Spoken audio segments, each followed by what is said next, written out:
Beautiful. Gorgeous. Beautiful even. Gorgeous. Hello, everyone. How was your weekend? Well, I hope. Oh, excuse me, I'm uncomfortable here. Hope you had a good weekend. My weekend was fine. It was fine. Had some friends over. It was good.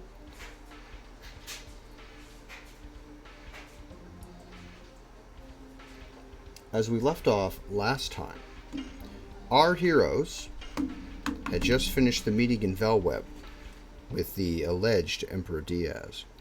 Upon discovering his true identity, the party was forced to make their way to Yulara, the Wingley Enclave hidden within the Death Frontier. Currently, we're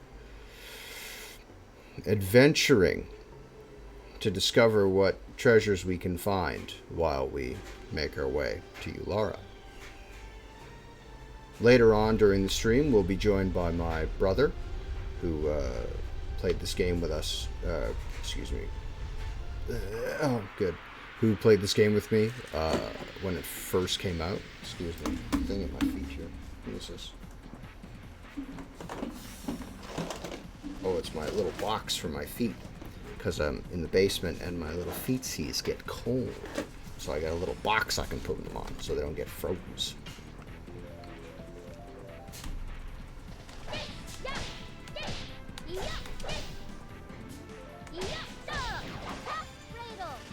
So what we learned, spoilers ahead, what we learned during our meeting with the alleged Emperor Diaz is that it's not in fact Diaz, it was Dart's father, Zeke, who is coincidentally Rose's former lover, the very same Zeke from the Dragon campaign.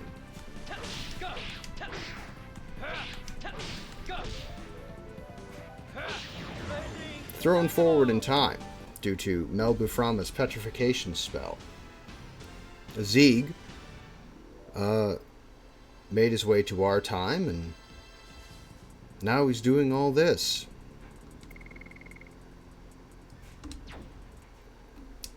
Lloyd, we presume to be dead. Oh, it pulls you around it. Lloyd, who we hunted for 3 discs, is presumed to be dead somewhere in the lower basin of Velweb, which I desperately would love concept art of Velweb. Because we last stream we had a number of theories regarding Velweb, the city itself, and the monsters that dwelt within Velweb, like the encounters, the machines, and everything that was in there, and it's all very fascinating to me.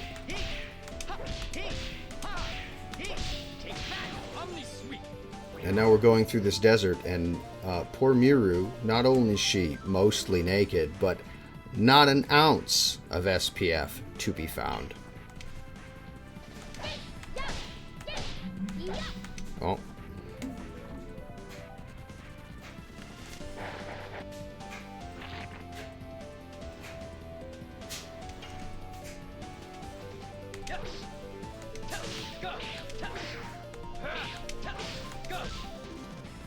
I find with... Oh, Dart. My man.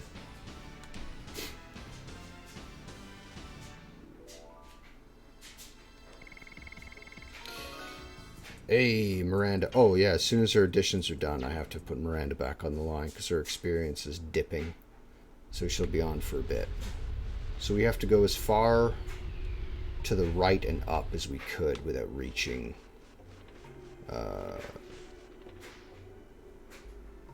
without leaving the zone. Oh, shit. There's so many worms. Who was it yesterday said something to me about the actual name of the graboids? That's what they're called.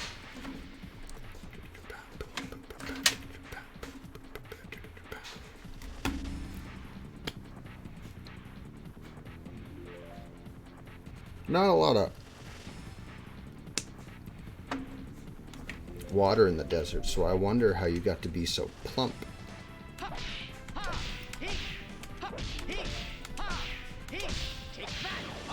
We're gonna have Miru on the line for a long time. She's still got 2 editions left.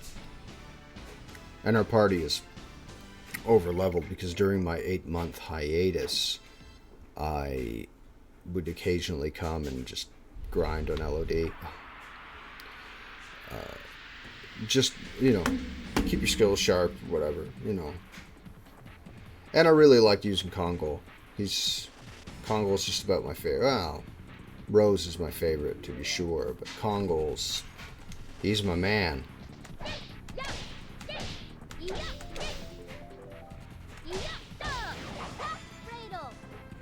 I long for the day for Miru to do enough damage to kill something in one combo.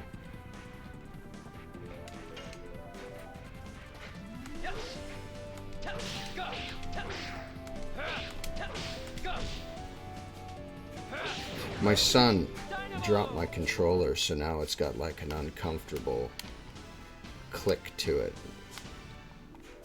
You can hear it. I mean, he doesn't know any better. He certainly didn't. He certainly didn't try to drop it. He's just being chonkus, having a good time. I was wearing my glasses earlier today, and I was getting a terrible, terrible brain ache. I'm not positive why suddenly my glasses have opted to betray me. But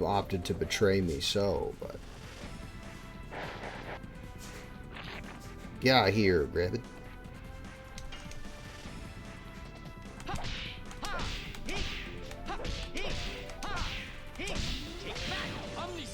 Oof. If I didn't have level 5 already, those absolutely would get it for you.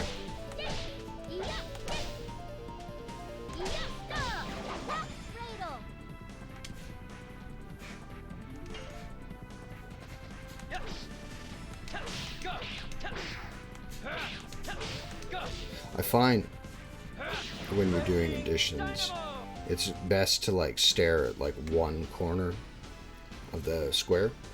Like one corner and wait for that there. I don't know, that's just me though.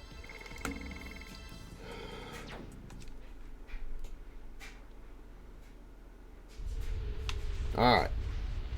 Oh no. Oh wait, no, I want to go this way. Maybe. Hopefully it'll drop me in the where I'm trying to get to. Hey, no. It goes farther up. Alright.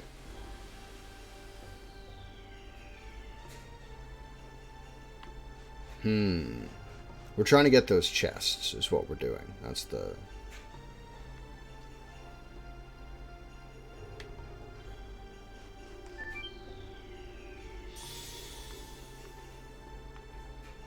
That's good spring water, man. There was a statue back there I was going to go back and take a look at. Next time we fall into a sand trap, we'll go back to the statue in the last zone.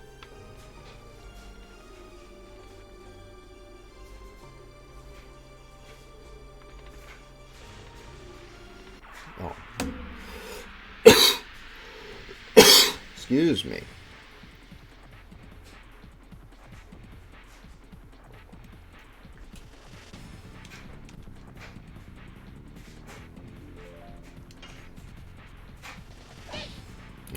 Well.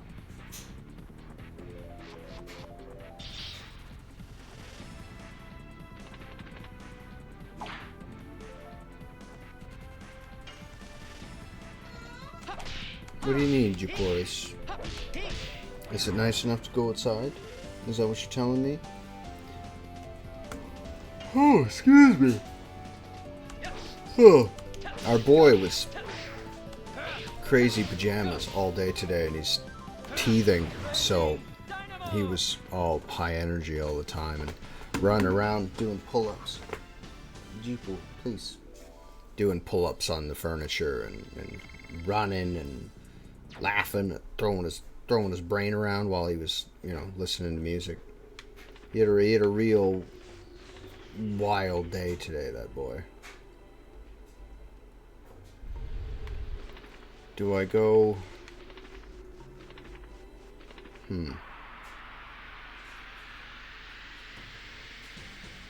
So how do I get that then? Because that's about as up and right as we can get.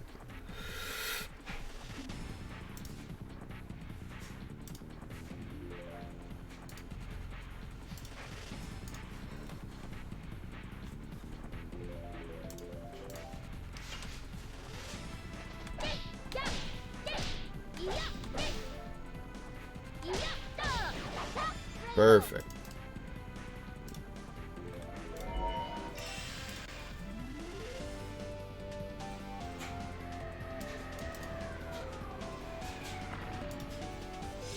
Ah, it's not terrible damage.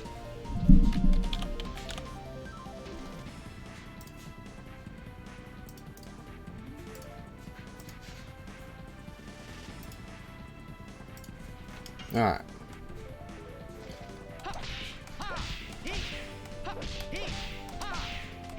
Miru, you're almost strong enough to kill an insect on your own.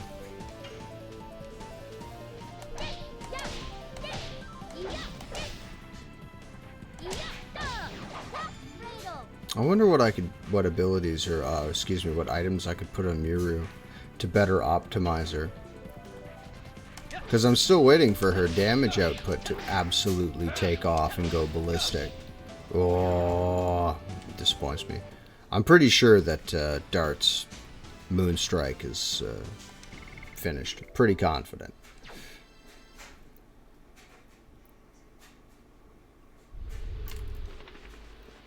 Run, Dart. There you run, you fool. You fool. And then that should be on the top. Turn those off. I don't need them. No, maybe I do go that way. Can I go across?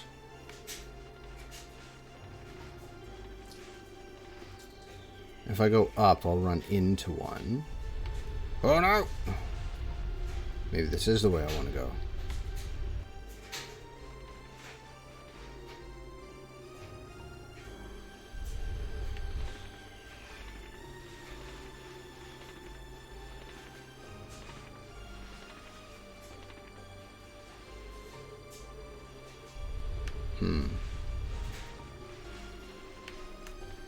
No, that's the opposite of what I wanted. Okay. I think I can go left and then up and around. I don't know what's in that chest, but I really want it. Not for any reason in particular. I pretty much have everything I could ever need, and I don't seem to recall what's in that chest.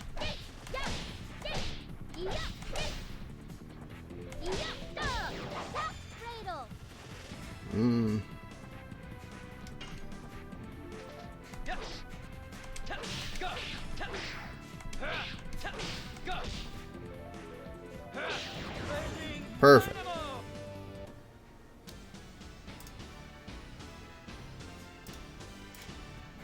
What's this? It's a shame. Oh. We're almost at 30 grand again. So what are we going to do with all that money? Go all the way back to Lohan? Can I go up from here? Because I feel like I can.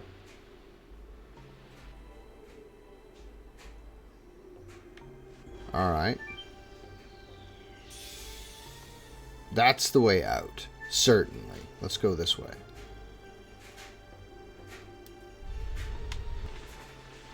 We should be past all the what's-its.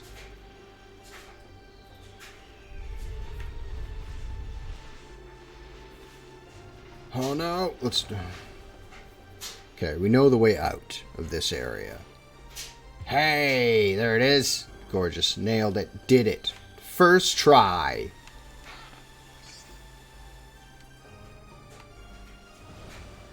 How wildly useful. Who could we put bandit shoes on now that I have a second pair? Who could I put those on?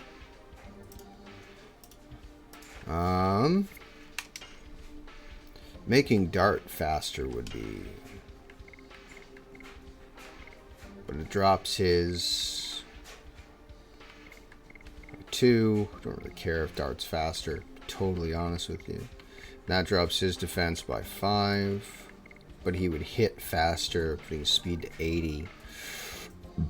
What about you, big man?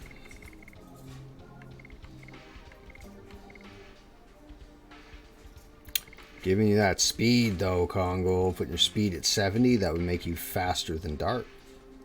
That would make you a lot faster than Dart, matter of fact. But I think you hit harder than Dart does. Dart's base is 7.5. Congo's is 67? Oh, well, Dart's got his like, Dart has his endgame equipment. That's why. Congo is yet to get his endgame stuff. We'll put the bandit shoes on Heschel, so we can get his additions done faster. Oof. Oh, what a monster we've made. Alright, that's one chest. We have 2 more to do.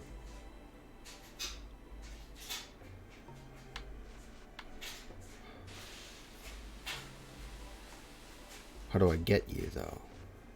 Do I have to go back into the last zone to land here?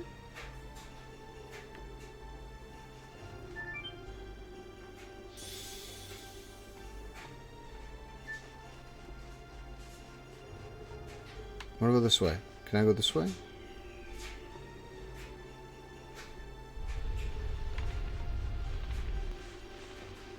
Where's that? Okay. There's that one. What about this one? Let's see where it takes me. I might be going backward. Hey! I didn't mean to do that. Right on. Oh no! Okay, what items am I carrying? We must jettison. Oh, those are good. Get rid of this for sure. Attack ball, watch. Fucking even more useless. Alright, so...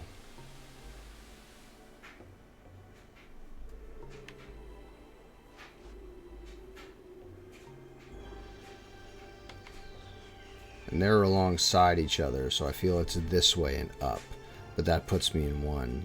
That puts me into a whole sinkhole immediately. To go... Let's try.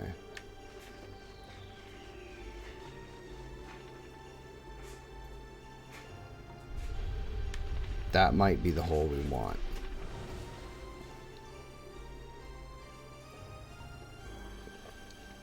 Okay. No, we're on to something here. I feel like the caves are shaped as the desert is. You know what I'm saying? You know what I mean?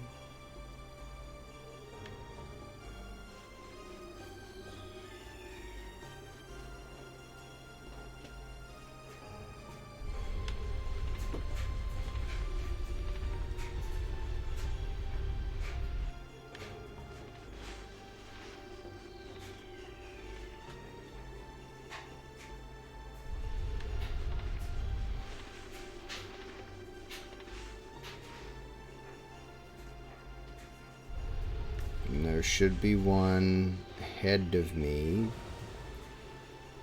And I think it's this one. No. What have I done?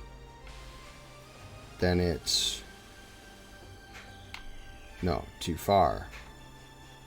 Too far, I believe, by 2 screens. Is there one down this way, too? No.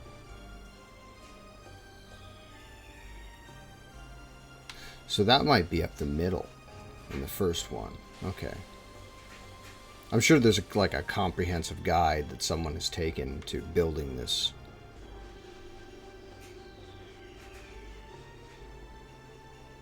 I think I was onto something going that way. Let's try...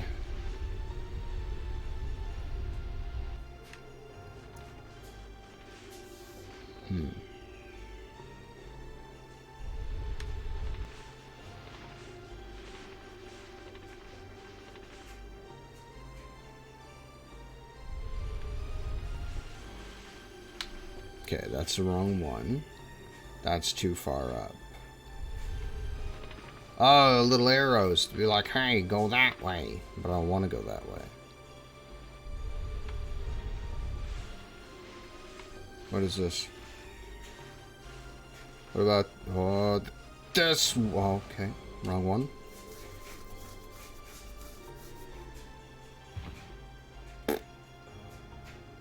And I feel like the other one would have dropped me there.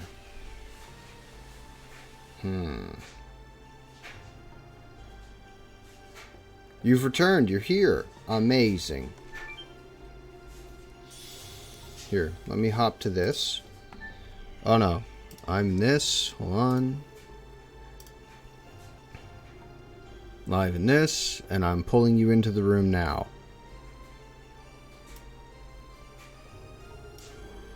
Welcome. Very good. Welcome. Now we're here. Beautiful, and the sound's working excellent. Right on. How you doing, man? I'm good now. I went and shoveled for quite a while. Good. And, yeah. Those Canadian winters. We're hunting. I'm hunting chests. I'm gonna mute this so that I'm not doubling up here. Perfect. So just, yeah. Ah. Of course I can't carry more items. Well, I have to get rid of this one then.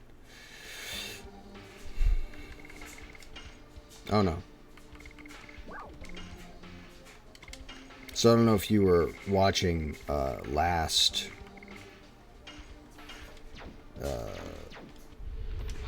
episode or last stream or whatever. Power down. Use that on a boss. Oh, that's a handy item. That was worth throwing away a recovery ball for sure. Here.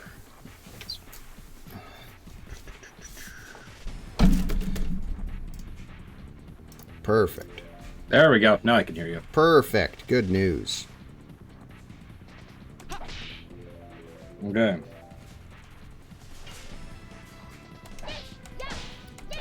Alright, so I'm gonna close this stream over here. Which stream? Twitch. No, keep that open. Just turn the volume super low. Or if possible, mute the window, not the stream itself. Oh wait. Because then you don't count as a viewer. Yeah, hold on. I have to... Okay, so I should mute the stream chat and keep Discord or keep Twitch up. No. Because I can't hear... Well, not that I really need to hear what's going on in the... No, you don't really need to hear the game, but... Yeah, but I'm watching your stream and it's 5 seconds behind from this. Yeah, that's why I shared the stream in Discord as well. Yeah.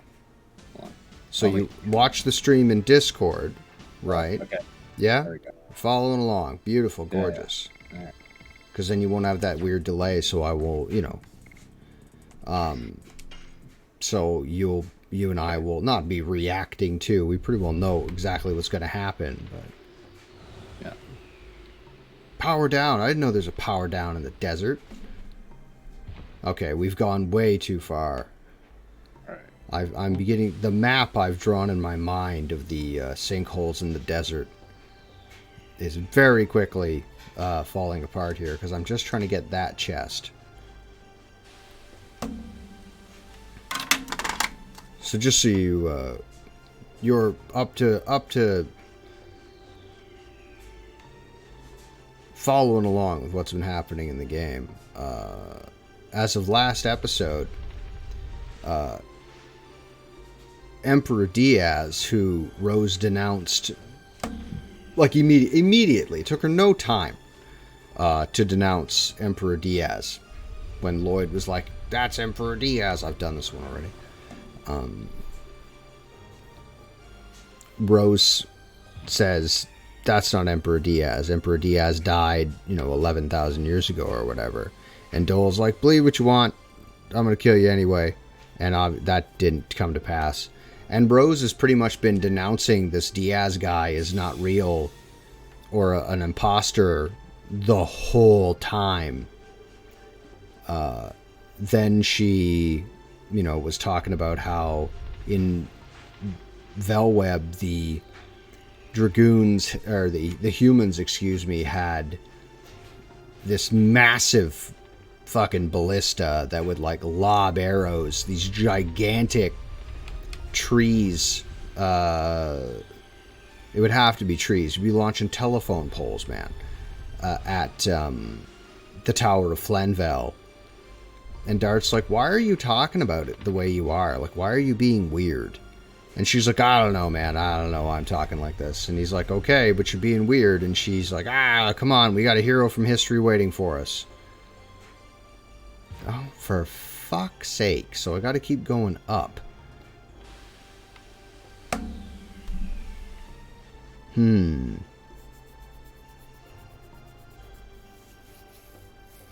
think my mental map is failing me.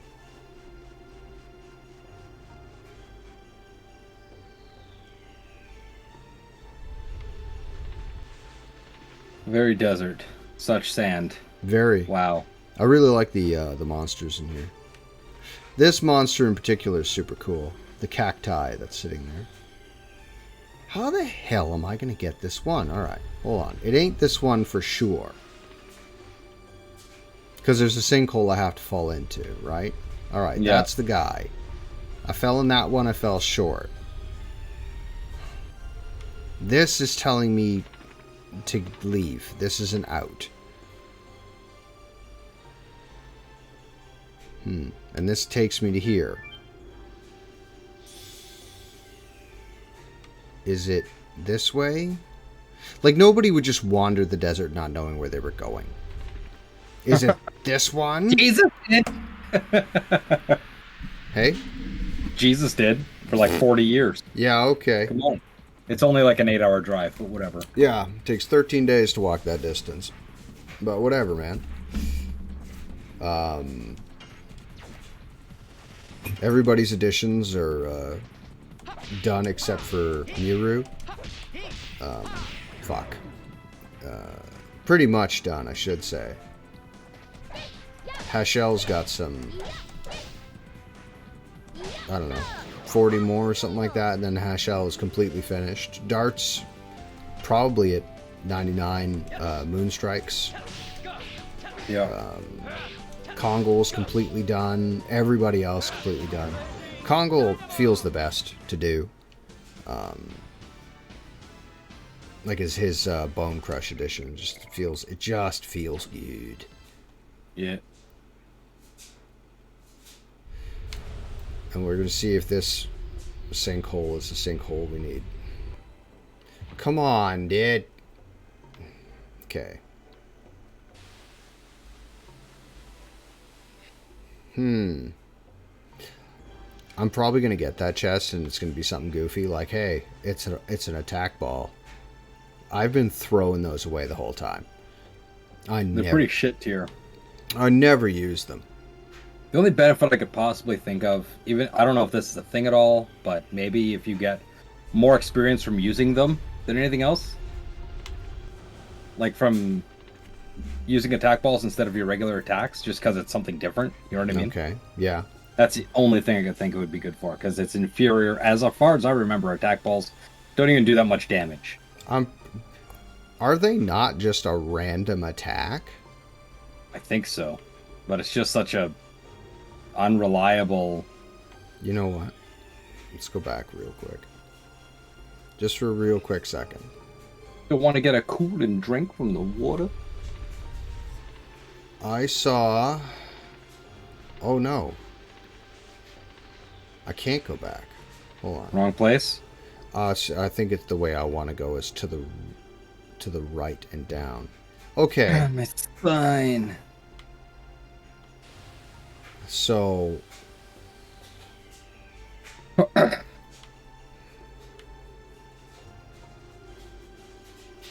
Yeah.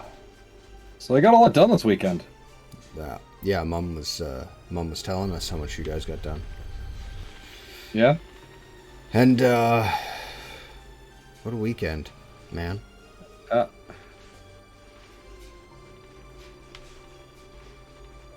I feel like it's this way.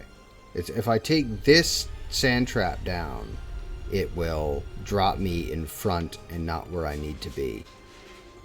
I don't know if these make sense the way they are.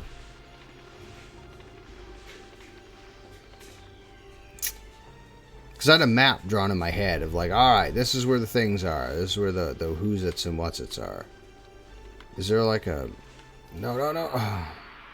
Joe, you've been streaming for 3.5 hours? No, I've been streaming for 28 minutes. That's weird. Because I'm looking at the Twitch stream, and under gift to sub, it says 3 hours, 35 minutes. Oh, that's weird. Oh. Shouldn't.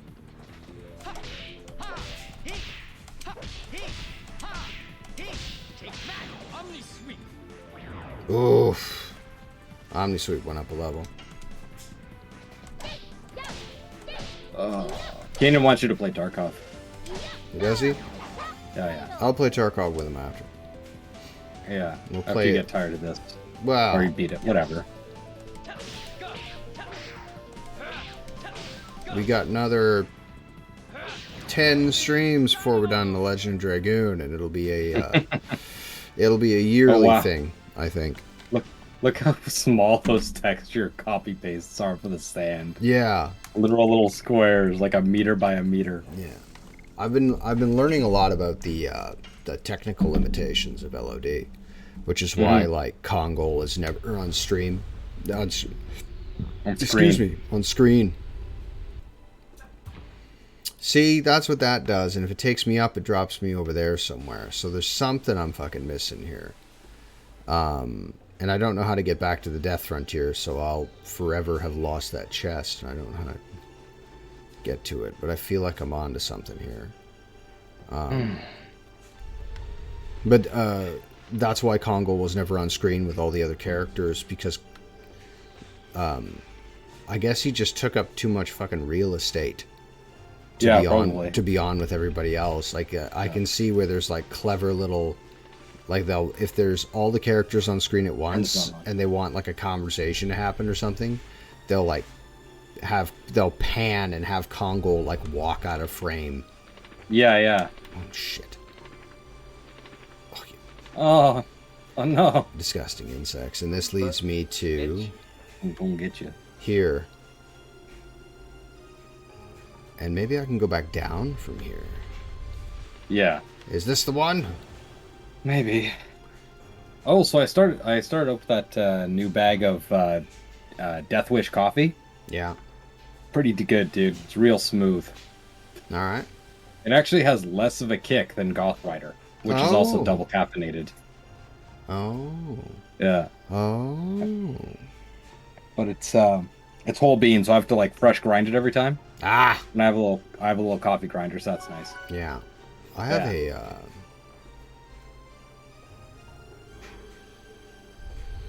you push it down.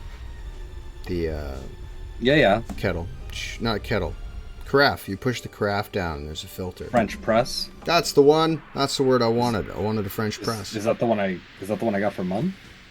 No, a coworker gave that to me because she knew that I liked French pressing coffee because I would make coffee for work, or coffee for everyone at work.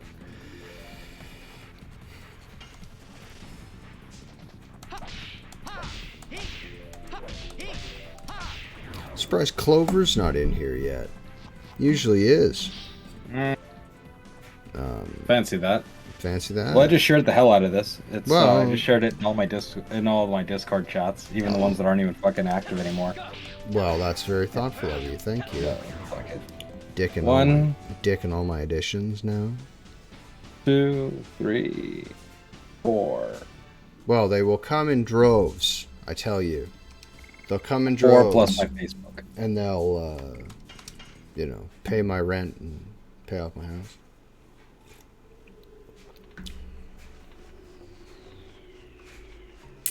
Yeah, I was having a hella good time. I took some painkillers and went and shoveled the roof. I got about a third of it done. Yeah. Yeah. It's not that one. And it's not that one. I don't know. I'm beginning to think we're not going to get that chest. You won't get it. Well, I mean, I'm not going to keep dicking around in circles in the desert. I don't like the desert or the sun at the best of time. Oh man, shit, what's his name? The guy that played Scotty on the original Star Trek died. Oh man. Yeah. Well.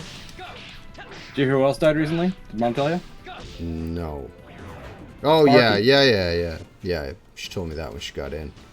Yeah. Wow. Not really surprised. Honestly, I'm surprised how long he lasted. So. Yeah. Yeah, that's the thing. That's the thing. Tell you about. Yeah, she told me about the other thing too, and I was that's wild. Yeah. I was thinking. Well, when we get to Ulara, which would be better discourse for fucking kickflip. I was thinking about the different Wingly enclaves. Okay, all right. Unless someone in the chat knows how I'm going to get that chest. There's Zach here. He's a good man. I can't see who else is watching. That's fine. Are we? Do we count as 3 of those 5? No. You count as 1. Yeah. And you do not, and so no. So there's 3 other viewers here. Yes, okay. Which is fantastic. All right, let's make our way to Ulara. Never mind this chest. Tomfoolery is what it is. I've got the bandit's ring, and that's like the most important thing to be out here for. Or bandit shoes, excuse me. Now I gotta remember how the hell I'm getting out of here. Alright, then it's straight up, and then it's through the thing, and then it's straight forward. I believe. And if not, we just don't fall into any more underground crevalles. Yeah, that. But I was thinking about the Wingly enclaves, and Lloyd and Linus were not from the Forest Enclave in the Everwood or Evergreen Forest or wherever the hell it is. And that they had never seen either, they're not from here, wherever they are. Did I miss a Stardust?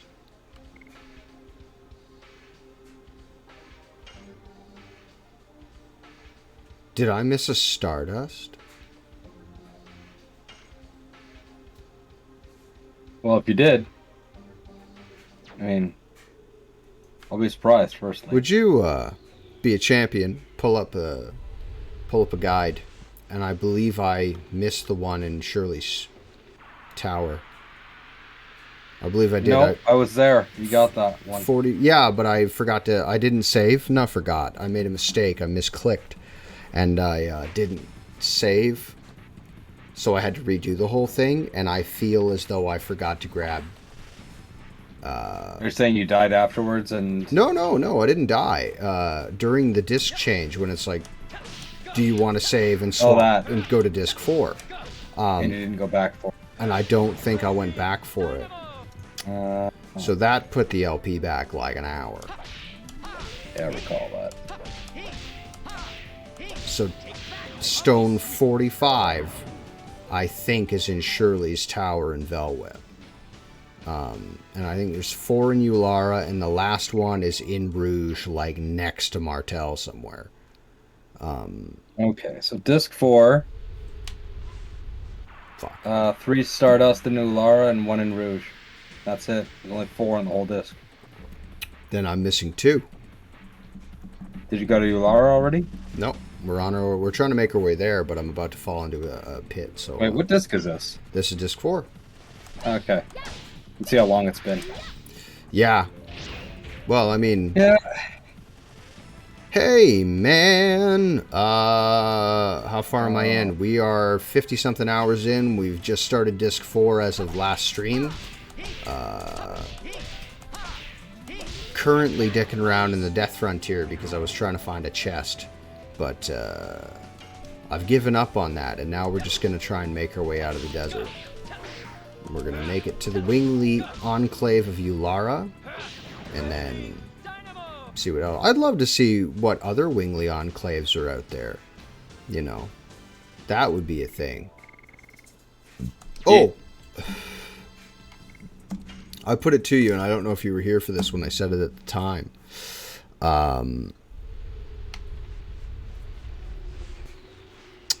You know when the Divine Dragon annihilates the Crystal Palace? Yeah. Okay. Well, they're never going to fix that. Oh, damn it. I'm glad I could bring you huge amounts of inspiration. Oh, football. Dart was a quarterback. All right.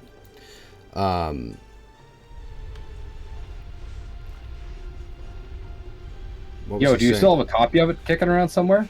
Hey, there we go. Found our way out of the Death Frontier. How'd I miss 2 Stardust? Was there one in the Tower of Flenville? There's one in Velweb. One in Velweb. That's in Shirley's room. Yeah.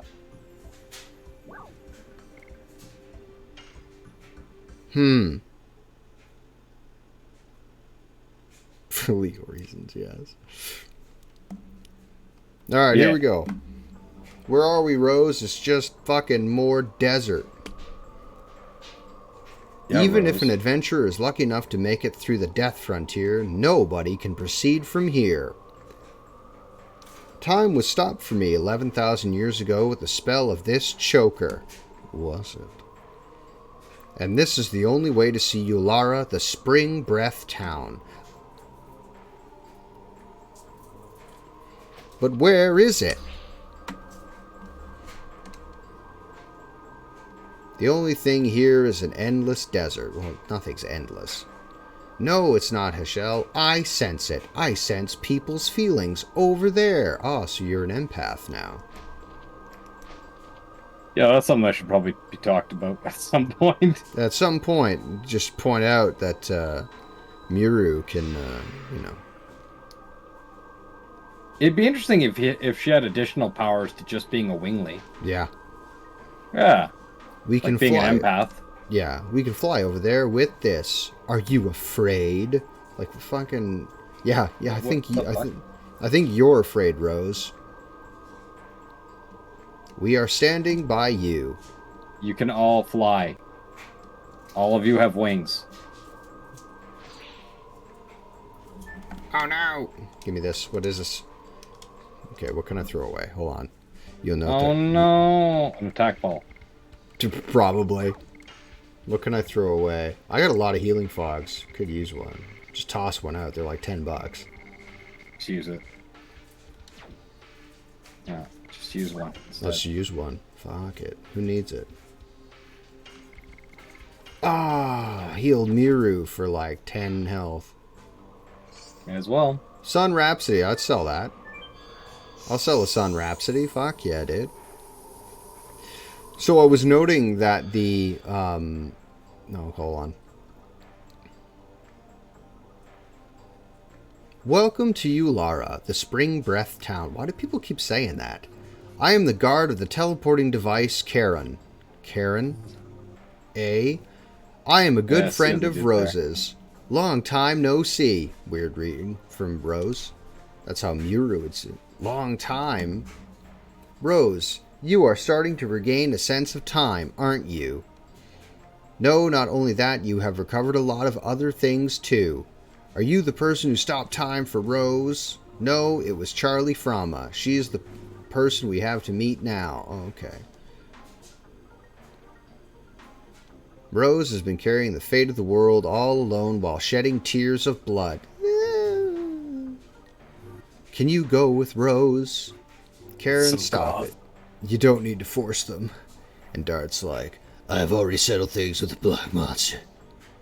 The only thing left is that I have to complete this journey with my companions. Oh, sorry.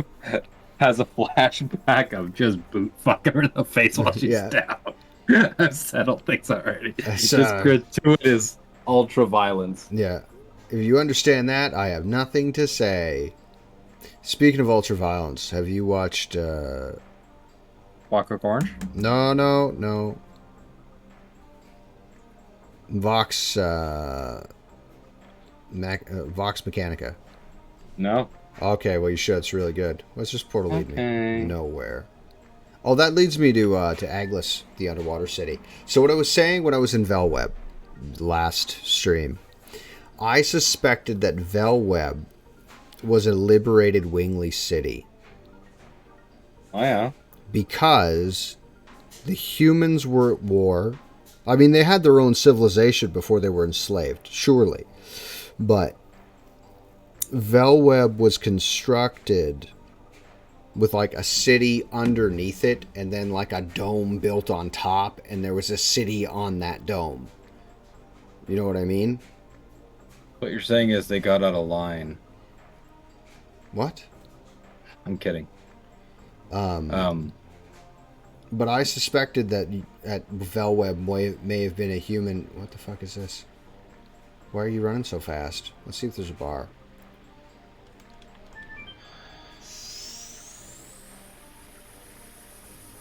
So the Wingleys... Oh, it's a bar for sure. Hey, man. We only provide relaxation during the night. Come back after dusk. Okay, to ensure that you talk to Charlie first. And they don't want to pollute the town with like unnecessary NPCs. Something on this counter. Are you in the way of the Stardust? It's a bar and there's no Stardust in here? Tomfoolery. I feel like that's not what you want to do. Supposed to just wait on some people to watch it with later.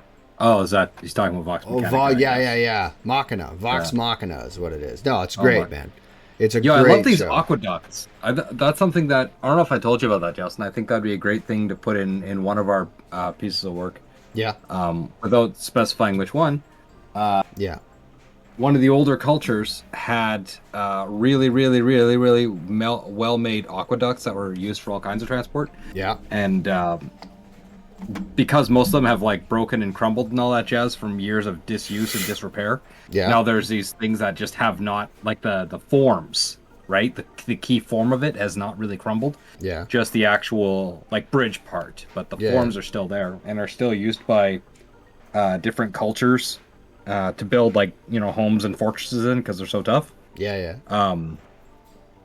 But some parts of them, like near the top, where they originate from the actual like the reservoir glaciers. Oh, okay. The glaciers that they originate from, like they did, in Rome, right? That's where their water originally came from, up the mountains, melting glaciers. Wow. From the last ice age. Yeah. I was thinking that'd be a really cool thing to do, and at some point, they should use that river system to transport or to raft themselves down the mountain. Okay. It's only a 1 degree slope, but 1 degree over a mile, you're going to be moving. Yeah, you would be. I think that would be a great. I can get behind that. Behind that. Yeah. That'd be a really good. Oh man, what do you call that when God intervenes in a play? Deus Ex Machina. Deus Ex Machina. Yeah, that'd be a great way to get back down the mountain. Yeah. All right, let me read this real quick. Nadia, where is Charlie? Miata. You are wondering because she would normally be taking care of these babies, right? Charlie is preparing herself because, well, the things we didn't tell you about, right? Zeeg told you them, so... And she's like, it must be about the food signet. Tell me what you know. The signet is the signet sphere. Because it's red and we don't know. Okay. The signet sphere is a sealing device that was created to be the last barrier just in case the Moonchild reached the moon that never sets. Even my mistake was in your plan. You are really scary people. I wouldn't say it was her mistake. I wouldn't say they planned for Rose to fuck up. More of like a failsafe. Just in case she did or she was killed. Yeah. Even having more... a backup plan isn't that fucking scary. I mean, it's kind of logical. Even more scary is Zeeg. What? He's trying to destroy the Signet Sphere using the divine moon objects. And Dart's like, wait, back up, wait a minute. By the way, because these two had their entire worldviews fucking shattered like a little while ago. You made the Signet Sphere just because you were afraid of the birth of the god of destruction? And why did you make tools that can destroy the Signet? Ask Charlie. It was decided between the siblings. Which is, okay. Rose like, I totally will. Hold on, Dart. In the mouth of this Venus flytrap. 1 Stardust. Now we're at 45. I mean, we're going to get flying...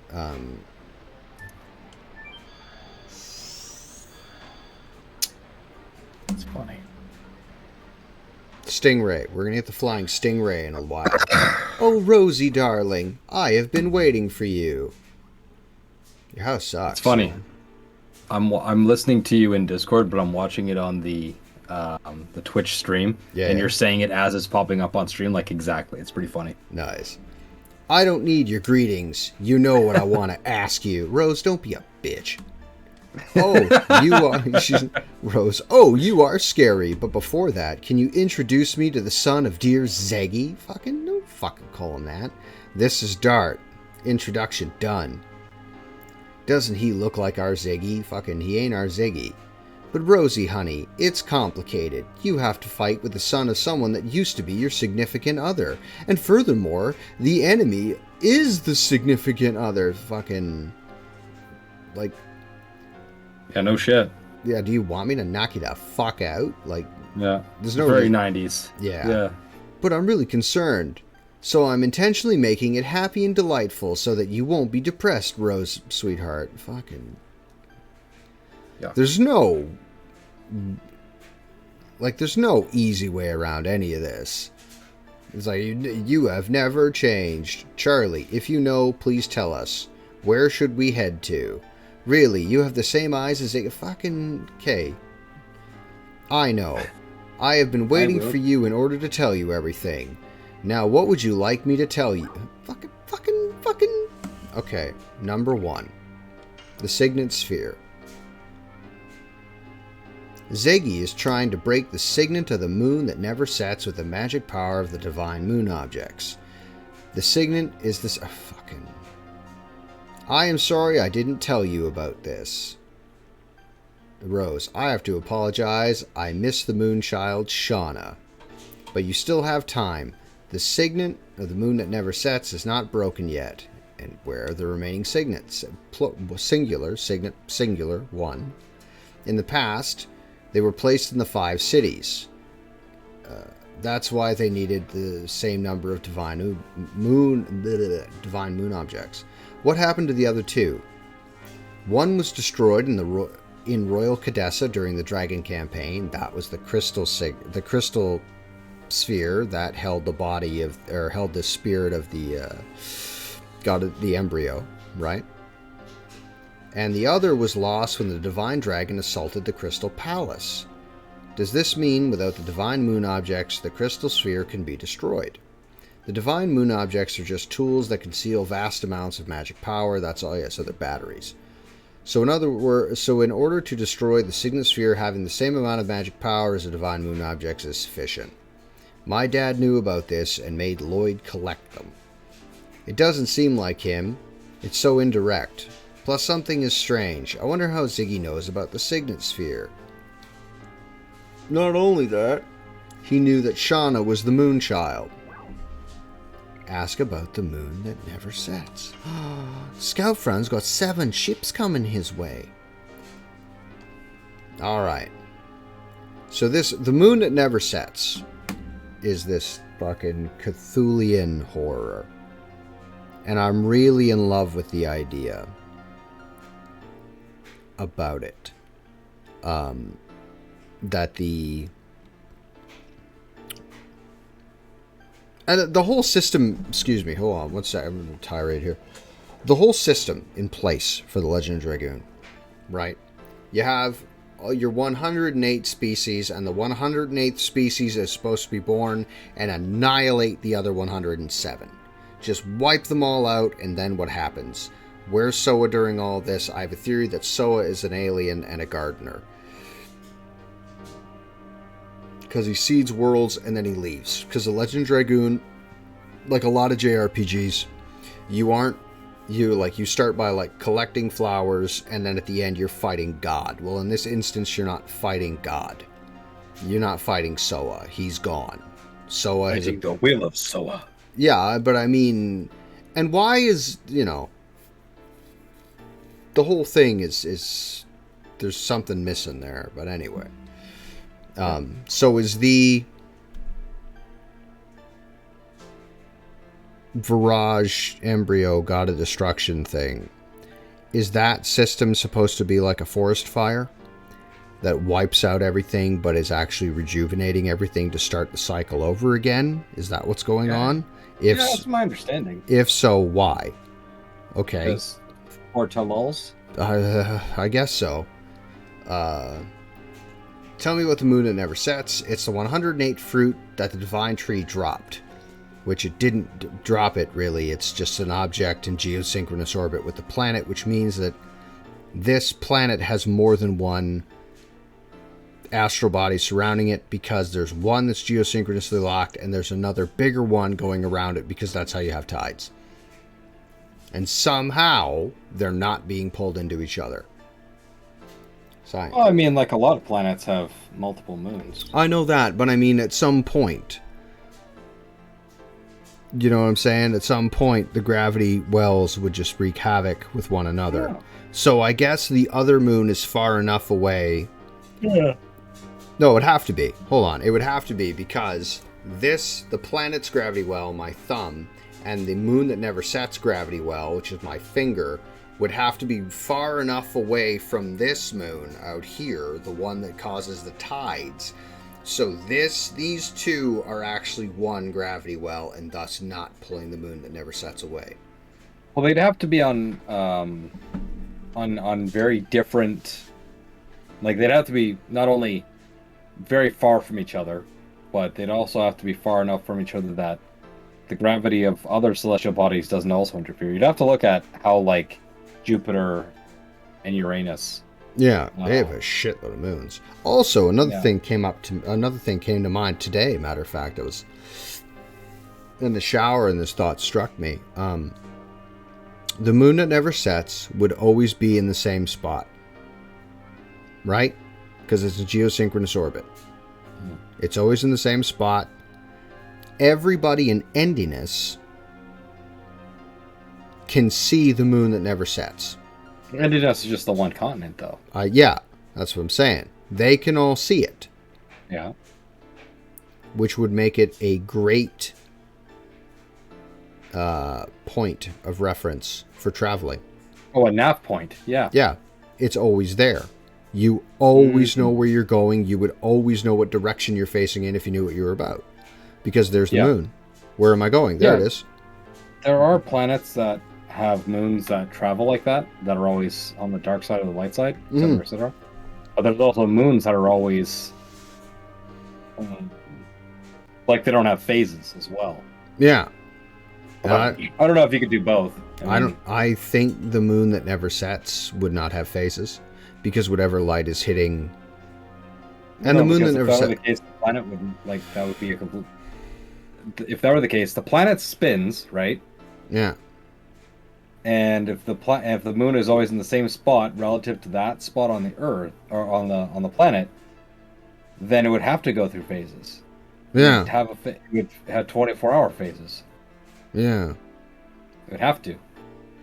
So it would have to spin with that surface of the planet. So yeah, you'd have 24-hour phases. All right. You'd have to. Okay, and then the other moon would have the 4, presumably. Presuming it's not doing the exact same thing on the other side of the planet. As in, there's another moon that never sets. Yeah, in opposition to that moon. As far as we know, there's only the one. Well, we've never been off of Endiness. That's true. It could be one the polar opposite of it, pulling the planet basically in half. But there'd be no tide. Well, no, there wouldn't be tides. No, there'd be tides if there was a third. There would be tides if there was a second moon that was moving around the planet. Yeah, and not what's the term? Geostationary? Yeah, geosynchronous. Sure. Yeah. Okay, so that's the math on that one. We figured it out. Boy, this remake project's getting real interesting. Gonna have to hire an actual like astrophysicist to like work the numbers for us. Smarter than me. Right, back to reading. It's the 108th fruit. It was conceived with the god of destruction that ends the world. That's why we separated it into its soul and flesh and sealed the... Wait. That's why we separated the soul and flesh and sealed them away. Yeah, okay. My baby brother Melbu sealed the soul, which was the source of the magic power in the crystal sphere. But when he fought with Zeeg, it was broken. Then the soul escaped from the crystal sphere and started to transmitigate into a human body. Since then, it has been called the Moonchild. What is left in the sky is the moon that never sets. The body of the thing. When the Moonchild goes back to the moon that never sets, the Virage embryo will be born. So we needed our Rosie to take on an important task. Please understand. Tell me about Zeeg. Because Rose hasn't. Tell me about my dad. You are concerned, aren't you? Fucking. Why does he have to destroy the world? Good question, kiddo.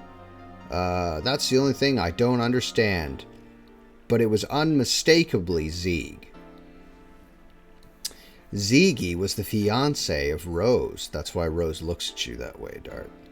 They crossed both swords and love. Just looking at them made me feel embarrassed. Yeah, shut up. I want to talk alone with Zeeg about our memories. I agree. Why make items to break the signets? Why did you make objects that can do that?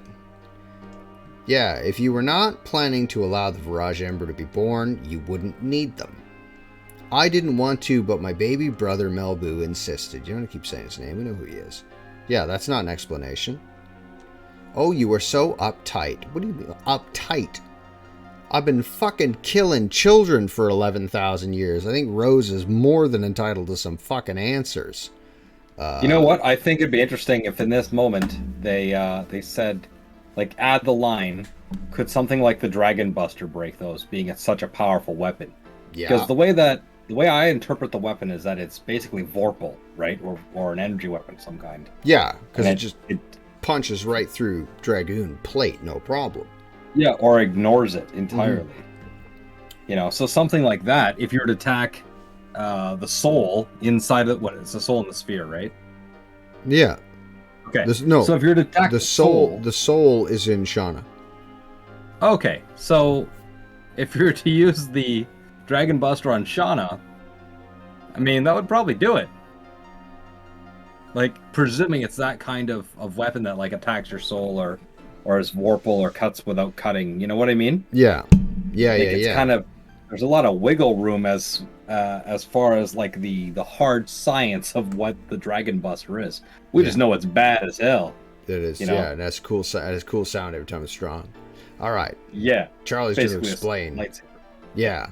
I told you that we sealed the soul of the Virage embryo in the crystal sphere in order to draw lots of magical power so the Winglies could rule over the other creatures.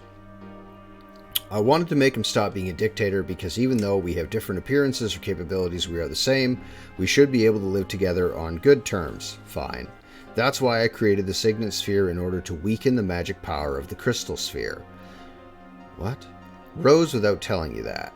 If 5 signets that protected the Moonchild, or protected the moon that never sets, restrained the magic power that flows from there, my operation was a big success, so she thought. But Melbu found out about it and created the Divine Moon objects. I guess he was prepared so that he could destroy the signets anytime he wanted to. Okay. So it is the sphere, not... Yeah, okay, so if you're to use the Dragon Buster on the Signet Sphere, that probably would do the trick, is what I'm thinking. They might, and then they could have a dialogue about like whether or not they would actually affect it, and they could then talk about a little more specifically the hard science of the Dragon Buster. Yeah. You know? And like the Divine Dragon's canon when he fucked up the Crystal Palace. We're on brief side about the Crystal Palace again. Remind me about that in a second. All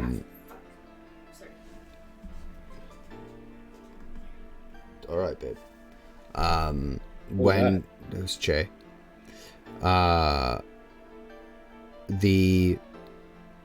Okay. All of this is brilliant. Somewhere along the way, the Winglies figure out that Soa's plan was to have the 108th species roll along, wipe everything out, and that would have ended Winglies' domination flat. So the Winglies separated the body and soul, put the soul in the thing. The soul is limitless magic power. Using the limitless magic power, the Winglies, across the board, their power all goes up. Because they're all super magical people and empaths, apparently.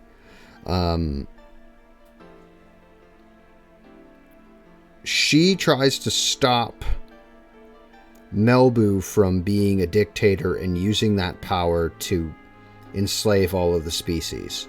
So now, brief aside, during the Dragon campaign, Charlie Frama is helping the humans. Reluctantly, later on, she's a character that helps. Kongol should be in on this conversation, by the way. Kongol should be here, because he and Charlie should be talking, because they think the same thing. She creates the signets to weaken and restrain the crystal sphere.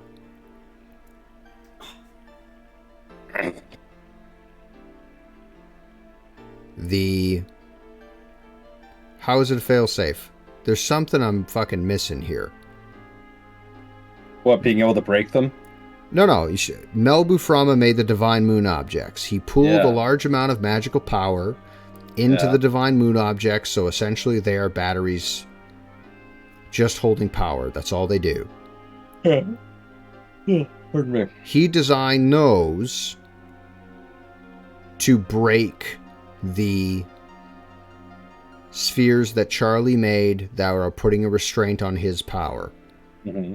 They are also a failsafe to keep the Moon Child from reaching... Not from reaching the moon. They're a failsafe just in case the Moon Child somehow succeeds and does that. So I'm having a problem with time in my head here, because were they made to restrain the thing? Were they made to stop the crystal sphere? Or restrain the powers of the crystal sphere? Or were they made as a failsafe just in case Rose failed? Because here they're both. Yeah. But it's some... We'd have to get a translation from, like... Yeah, I'd have to ask someone. So if Zakara or Drew, if you are watching this and you are here, a dialogue would be wonderful on this particular subject. Because Zakara and Drew both speak Japanese. Okay.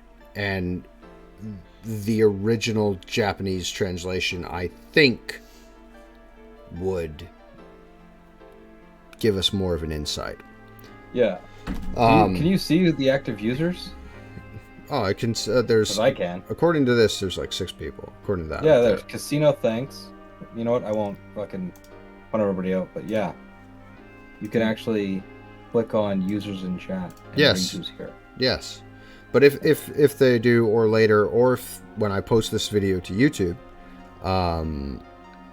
if someone wants to have a dialogue about that, I will see it, and I would love to have a conversation about that. So anyway, the signet spheres were made. There were 5. Excuse me, young man. Excuse me. No. There were 5. Signets to restrain the crystal sphere. This is Harley. He's a very good cat. He good hunter.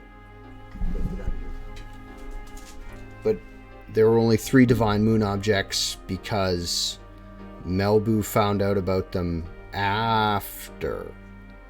He must have found out. No, he couldn't have found out about them after because he was fucking dead when the crystal sphere was broken.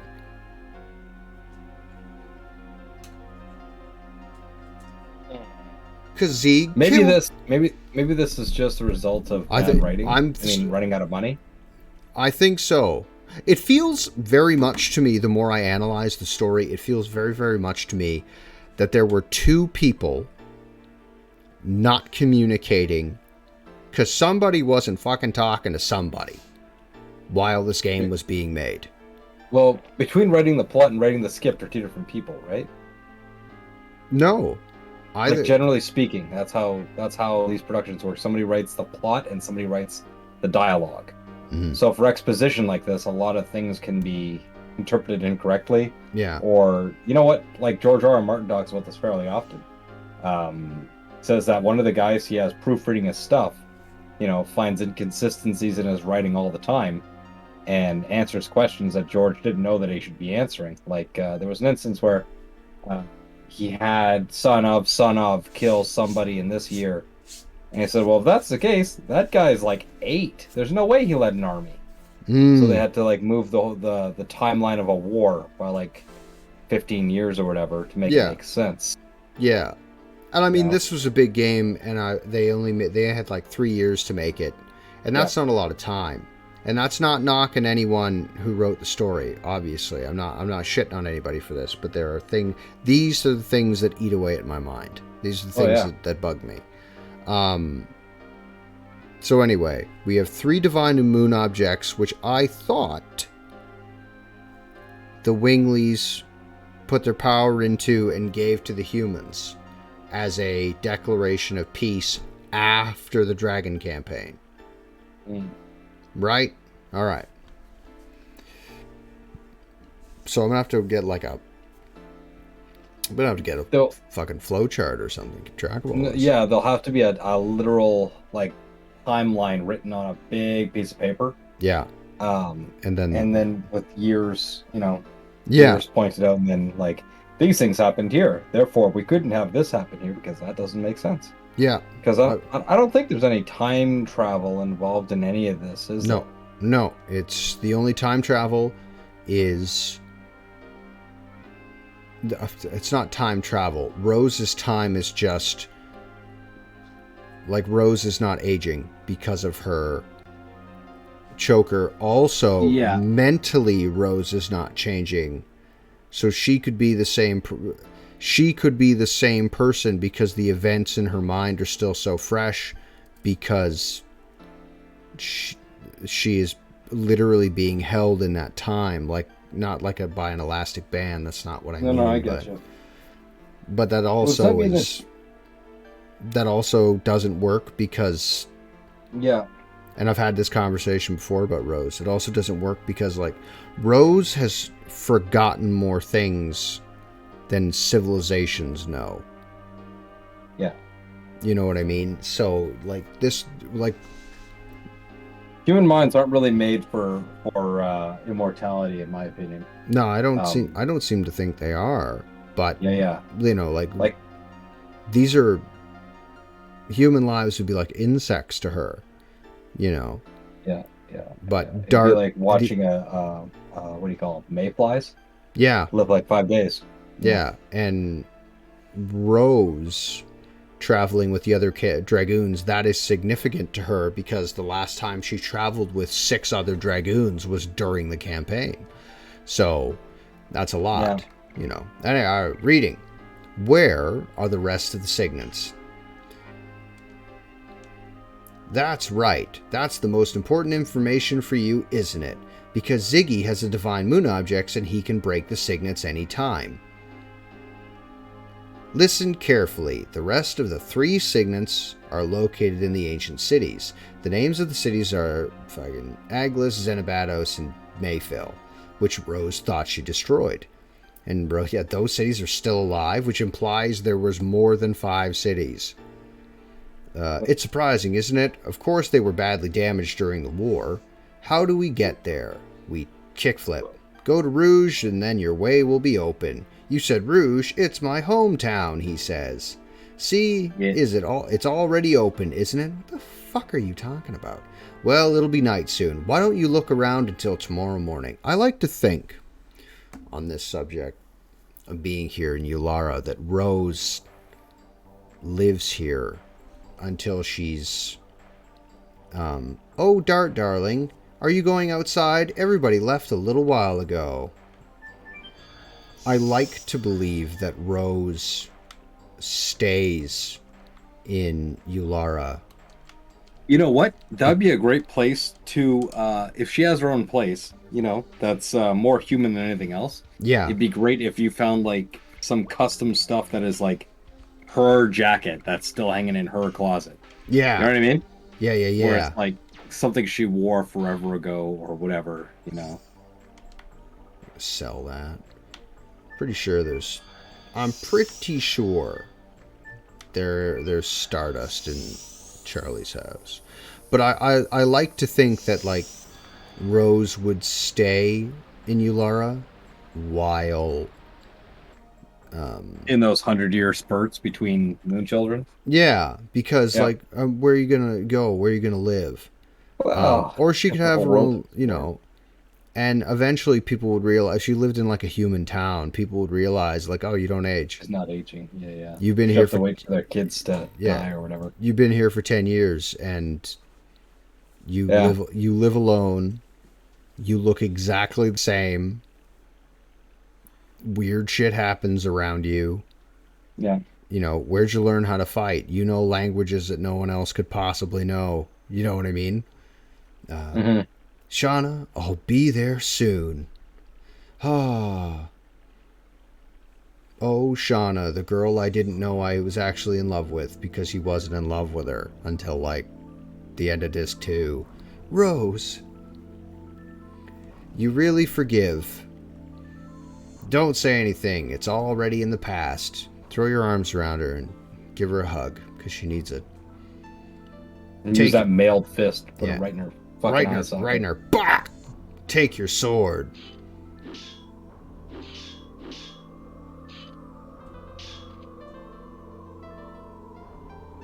You have become strong. You can take care of yourself. Kill me. And he belts her. Like he did to Lloyd. Just knocks him out. Why? The black monster is dead now.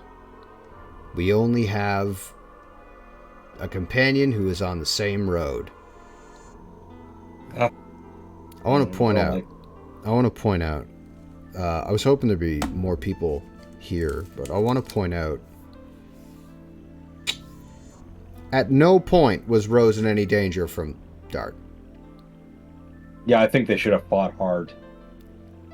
During that whole exchange, Rose could have killed Dart fucking any time she wanted to. Because Rose is fucking lethal. You can see the water through his chest. And her hair. Yeah. That's okay. But anyway, sorry. Yeah. Rose let him win. Let him win. Because Rose is exhausted. Mentally, physically, emotionally. She's just fucking done. She has been at the same hideous, awful task forever. These are the first real companions she's had in, an empire's age. And they find out on the same day that not only did Rose fail, her lover is still alive, and it's the guy she's got to kill. And she's got to kill her friend. Dart figures out that his dad is still alive, and it's the guy he's got to kill. His girlfriend, he's probably going to have to kill her, though that thought hasn't really occurred to him yet. And one of his best and most trusted friends is the monster that destroyed his village, killed everybody he knew, and killed his mother. And I want to point out, again, at this point, for those of you who are willing to argue with me about this, because please don't, because you're wrong, Hashel doesn't say anything to Rose. There is not one single exchange between Hashel and Rose at all about the black monster or what she did, even though Hashel knows at this point, and he's known since Disc 3, that he was Dart's grandfather. And he knows what happened to Dart's parents. And now he knows that the black monster killed them, and the black monster is right fucking there, and Hashel doesn't say a word about it. It's infuriating. Alright, sorry. Rose, I missed the time when you were being chased by Fairbrand in the forest. Me too, because it was so much simpler then. And I didn't know anything back then. The world is so sorry. I skipped that too fast. The world is frail. So frail. The world is created so that it can perish at any time. The creator Soa can recreate run any time, which is silly. But the people living there can accept it, believing it is fate, or struggle against it. I struggled in order to protect this world that was taken back by friends who gave up their lives. I told you, you are no longer alone, Rose. Dart, and she kisses him. Let's go see, because Rose has romantic confusion. This is just the beginning. Rose agreeing to take on the role. Rose agreeing to keep the world safe and fight despite it's in they're in the weapon shop. That's where the one thing is. There's like 4 houses in Yulara. Ah, it's not true. You know what'd be really good? What? I just thought of something that'd be really good. All right. Just for little bits, I think it'd be really good if while they're talking, you're focused more on Rose, or Rose is reflecting, and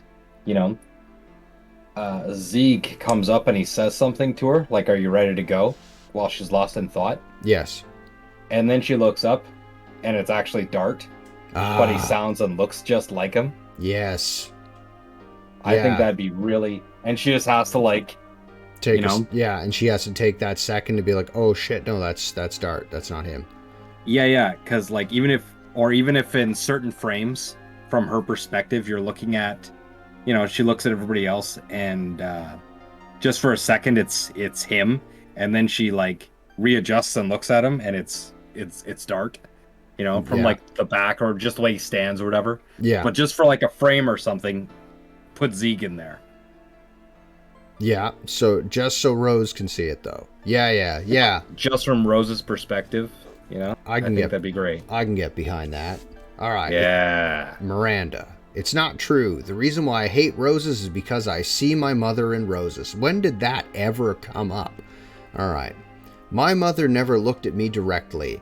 It was as if she was hiding something from me. And she beat me up. I didn't know what was going on and why she was doing it to me, but I remember at least one thing. There were always roses on the shelf behind my mother. Why did your mother leave you? Who cares? She beat you. Fuck her. Sorry, let's not talk about me anymore. It'll spoil our drinks. And Hashel's like, I don't think so. It's okay to be this way. Life is not always happy. Listening to your story reminds me of my past. And about your runaway daughter, right? No question mark. You are so sharp that it hurts. I hate being roundabout, excuse me. Oh, you guys are here. When are we leaving? Hechel's been drinking too much since he heard we are going to Rouge. That's right, a little drink more, and let's leave for Rouge. At once. Of course, to save the world. Give me a drink too. May I join? I wanted to talk with you, Miranda. Same here. And they hang out. It'd be kind of unfortunate with being immortal. There'd be a whole bunch of drinks that you just can't deal with. Like you can't drink 90% of drinks because it gives you flashbacks of awful binge drinking nights. Yeah, Rose just getting fucking absolutely blackout tanked somewhere. Do you want to pull up a list of the stones so we can find these bastards? I just closed it. Oh. The spell of eternity indeed creates an immortal body, but it also corrodes the heart. Shut up. Get out of here with your jibber jabber. If I wanted to hear that utter nonsense. Ridiculous. Churlish. Churlish. Insubordinate. Oh, look. Hot winglies. I feel like you mean winglies? Okay.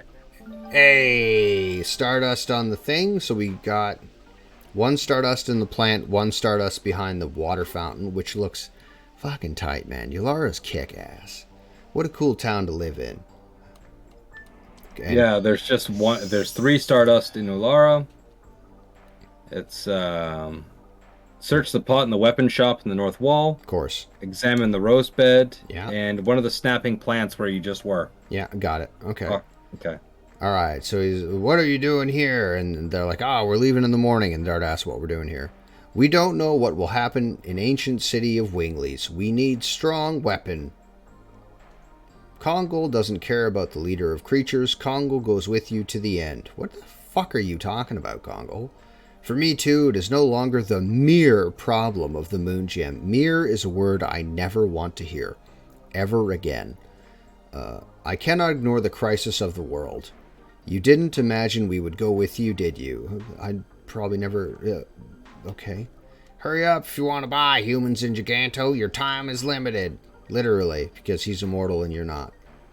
I'm literally watching you wither and die.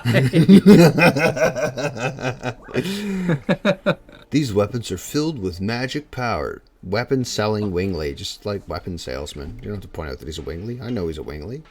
Fairy sword. It'd be funny if it was all like wood stick, wood stick, wood stick.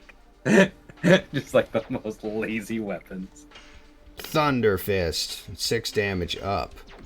Magic Greaves, who will they be well on? Miru can't wear them? Oh no, I haven't picked her up yet. But she's got... You're in disc 4 and you don't have her yet? No. We have Miru. It just raises attacking magic attack power. Oof. You might want to get one of those for her then. I can't think of who I'd want to put it on because I don't really attack anybody with magic. I pretty well just pound people in submission with additions. Well, Mira's magic is pretty off the charts, if I remember. Yeah, Sage Cloak. So that'd be some min-matching. Holy shit. Min-maxing for sure. Sage Cloak increases evasion and AV.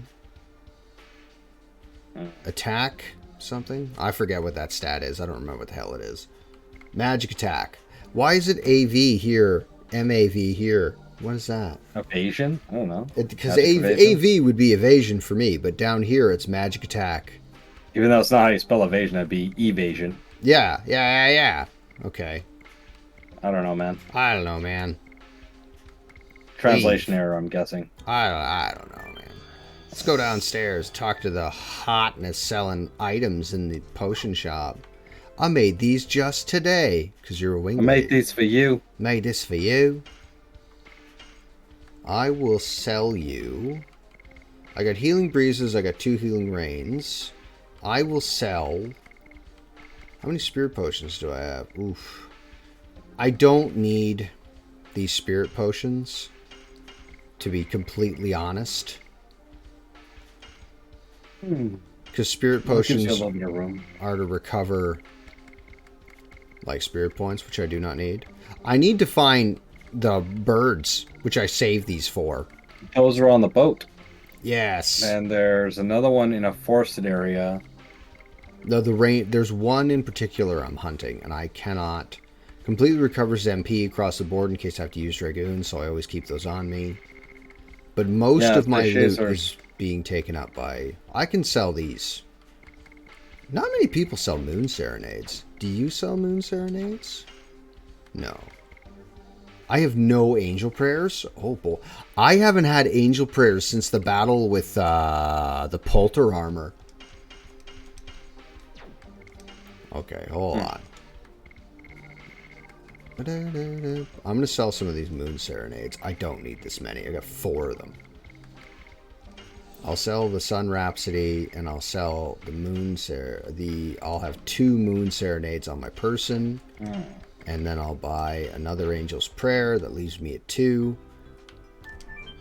We'll go and find Miru real fast, who's probably like... Go ahead. And what's really fascinating to me and really beyond me is I was watching a thing a while ago about the actual math behind how turn-based RPGs like this work. Okay. Like how their attacks and all the magical enhancement. Yo, there's a lot of really heavy math involved. Yeah. And way more than I would have thought, you know? So, like, reworking how potions work is something that if you're not a mathematician, you break the game. Yeah. Alright, here we pick up Miru. Hey, buddies! Miru's drunk. Karen was telling me about the teleporting device. It's not like back home. And when are we going? We already heard lots about it from Charlie, and we find out where we should go. You are coming too. Of course she is.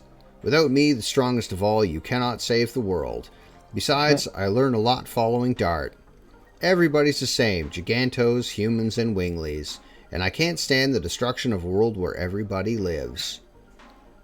I think for the first time I agree with you. You agree with Miru all the time.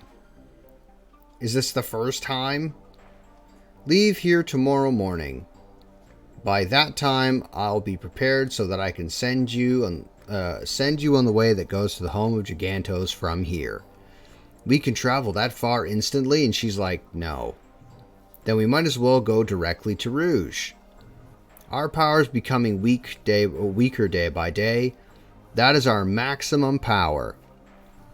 I understand. Take a boat to Rouge. It should have been prepared in the Twin Castle a short while ago. Was there a dock in that castle? I asked King Zor and had him make one especially. What?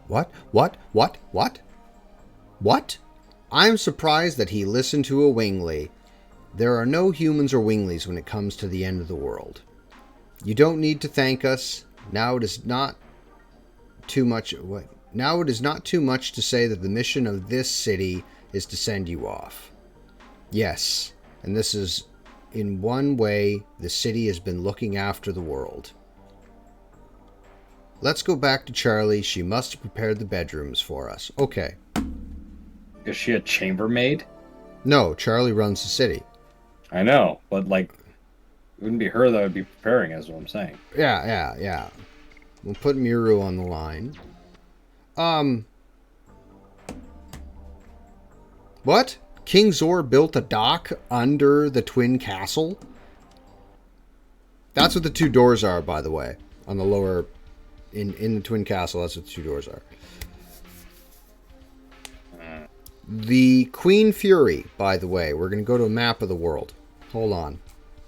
Everyone look at the map with me here. You can't. Shit, never mind. I have to be in the overworld to do it. And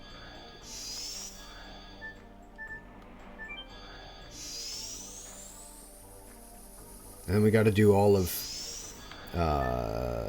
Aegis, Agel, whatever the hell that city is called. Got to do that one. And then we get the flying stingray. Then we can go find all the steer dust. I don't know where the hell I would have missed one. Because I was up to date when I was at Denigrad. So it's from Denigrad on. Those are the Bardells. Look at the cardboard cutout winglies flying. Those are the Bardell brothers. Yeah. Charlie, what is this? Oh, naive boy. Don't you understand it's a send-off for great heroes? You shouldn't have. Don't be so shy. Rosie, honey, you have been doing really great. Since the soul of the Virage embryo was released, you have saved the world, let me see.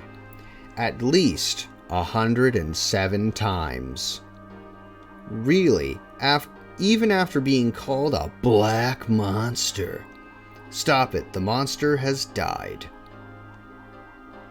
Ziggy is serious, and he has everything to give birth to the god of destruction. Only Dragoons can stop him. Pretty confident you guys could. I wonder what the creator Soa is thinking, like destruction or regeneration. I wonder why it wants us to go through such a painful thingy. Why do you speak like that? We will change fate because, and I've mentioned this before, everybody must survive, okay? Well, I mean, that's... Now go. Zeeg won't wait for us. Right, because, like, I'm pretty confident the Seven Samurai didn't all survive their thing either, and that's what this is kind of alluring to, because the legend of Seven Samurai is a big deal. Yeah. All right, world map, everybody. Okay, see the Twin Castle and Fletz?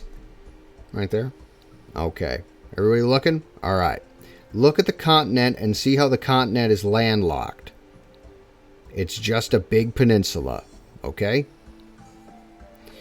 The Queen Fury was in the top bay, where the island is in the center. That's where we fought Linus and Regoyle, the dragon. Right? Everybody remember that? The Queen's Fury is there. When we get to the Twin Castle, the Queen's Fury is in the Southern Ocean by the something coral reef, because I can't see it. Right? So the Queen Fury would have like kick flipped all the way around past Rouge to get to there. All the way around the fucking continent. Yes. Yeah. Unless they picked it up and just rolled it there, but... Well, there's a couple of things. The whole right-hand side that's gray, we don't go there, correct? Yeah, that's the... I forget right. what it's called. Like the... Here be dragons. It was mentioned once to Albert by Shirley. Minister Nawash, something like that. Here's the thing, right? Go ahead. So they'd either have to go all the way around, like you said, yeah, or that other continent isn't quite as fucking big as it's made out to be. Which should be fine. Okay. I think that's a better answer. Yeah. Alternatively, the proportion of the continent is not as large as depicted. Okay. Like consider early maps of America. Yeah. Where you go like directly from New York to California. Oh yeah. You know? Yeah. And it's like, it's just over the way. Like it's super not. Yeah. So it could be a case of that. Like a lot of maps were wrong because their navigation sucked. Yeah. You know. Yep. So. Well. Yeah. Could be. There's a lot of ways.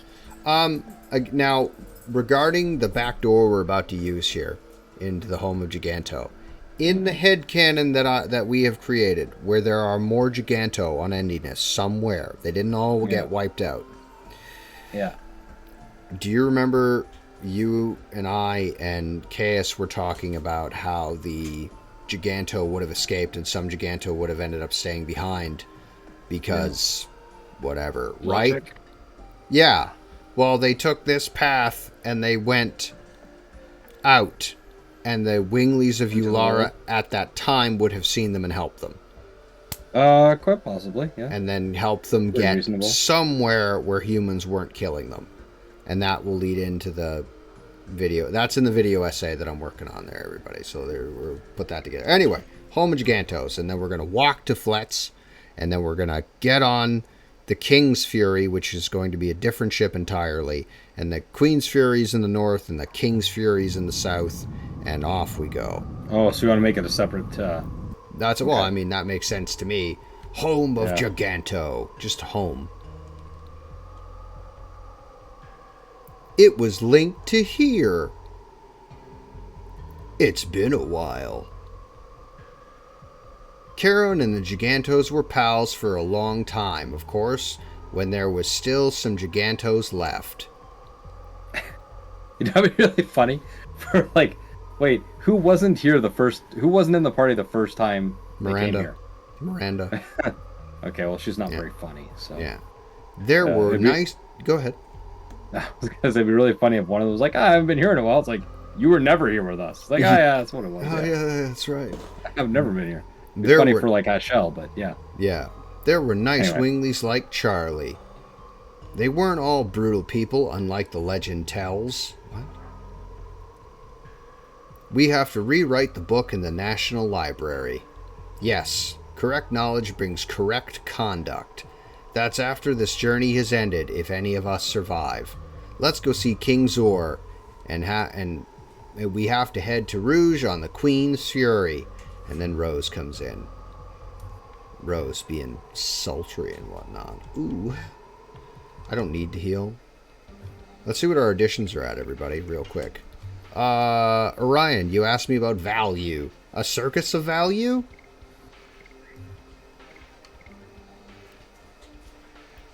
Almost done that one. Almost done Omni Sweep, and we'll put... as soon as Hashel's done, we're going to put Miranda on the line, so combat's going to get real sleepy. Yeah, the Giganto were stupid, dumb brutes. Look at all that.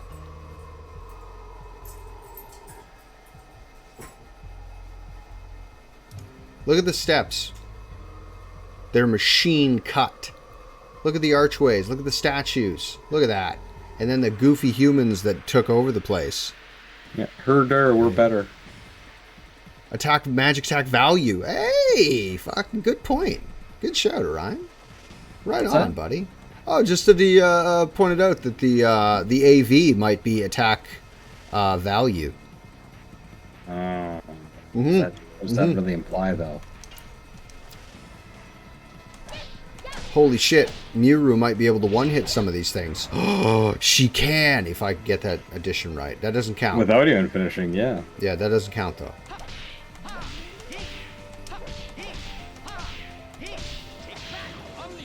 Oh, yeah.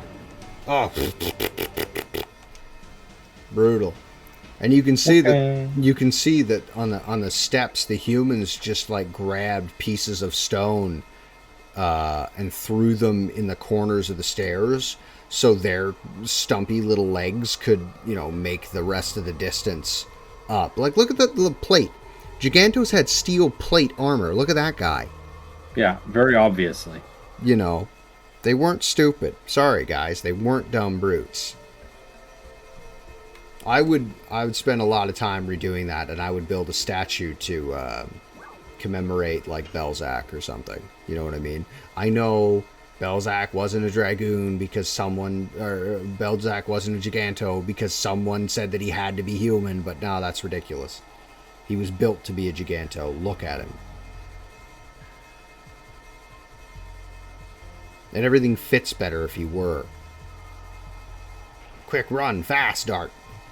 We gotta catch the train. We gotta do the news. Kickflip.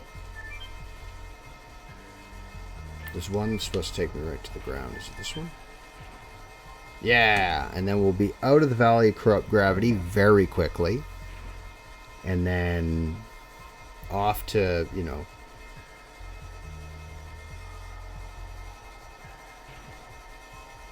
what did I need?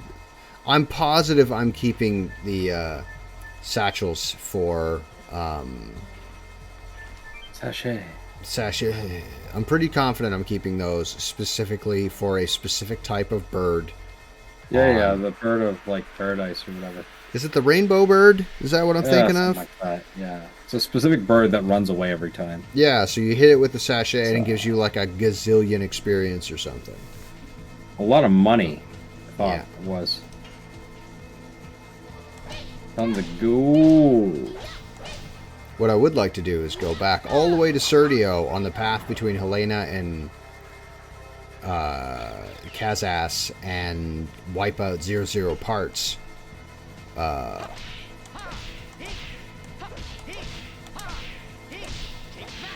00 parts, by the way, giving more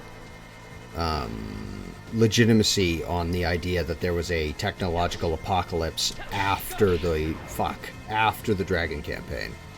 I don't know, microwave my tea and get chips, because my sweet scout friend has like 7 ships.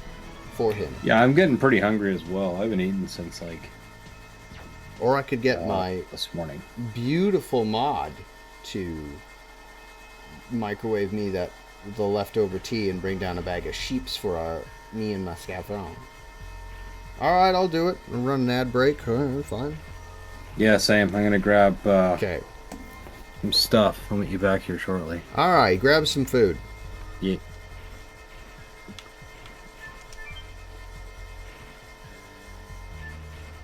And that leads me to that one. And this one leads me down. Quick dart, fast, run.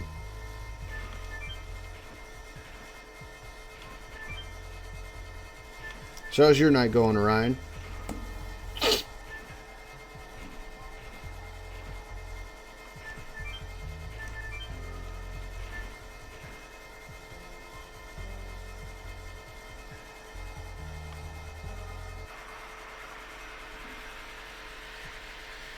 Ah, yes.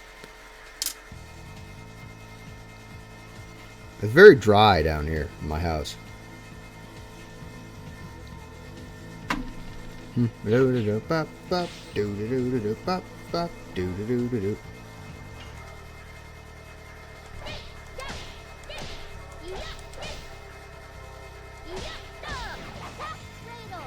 Oh, Muru, you're killing things on your own. Amazing. Amazing.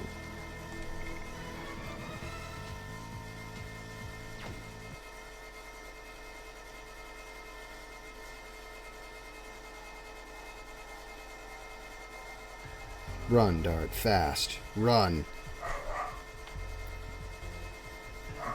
The dog is barking at my mother's cat. Let's see what this new dialogue this guy's got.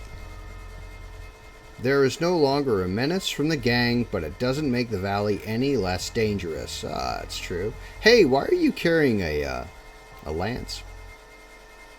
Like a jousting lance.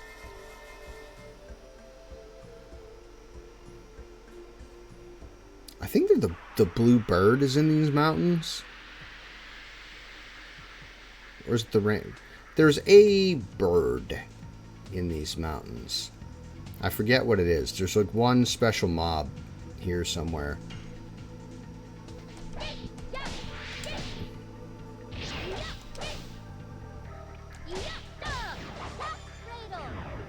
You know, even though Hashel, I think Hashel has a faster speed. No, if he had a faster speed, then he would be going first, wouldn't he?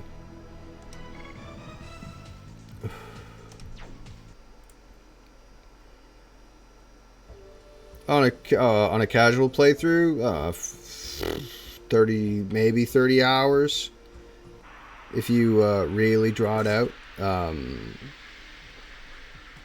if you really draw it out and like finish everybody's editions and try and find all of the all the Stardust and stuff, you can find all of that without deviating from the path. And all the Stardust does is, excuse me. Oh, excuse me. No, all Stardust does is and we're back. Hey, dude. Reveal a hidden boss that's slightly harder than the other bosses in the game. I say slightly harder, like he'll kick the shit out of you. But you could do it. Yeah. LOD's like a 40-hour grind. It was designed that way.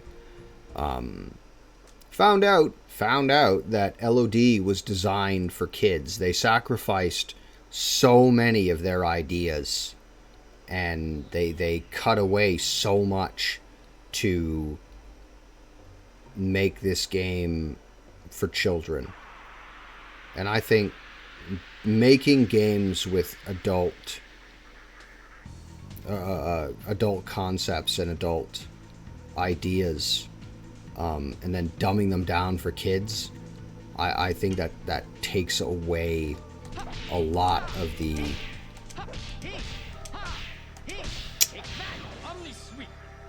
what's the word I'm looking for here? Gravitas? Yeah.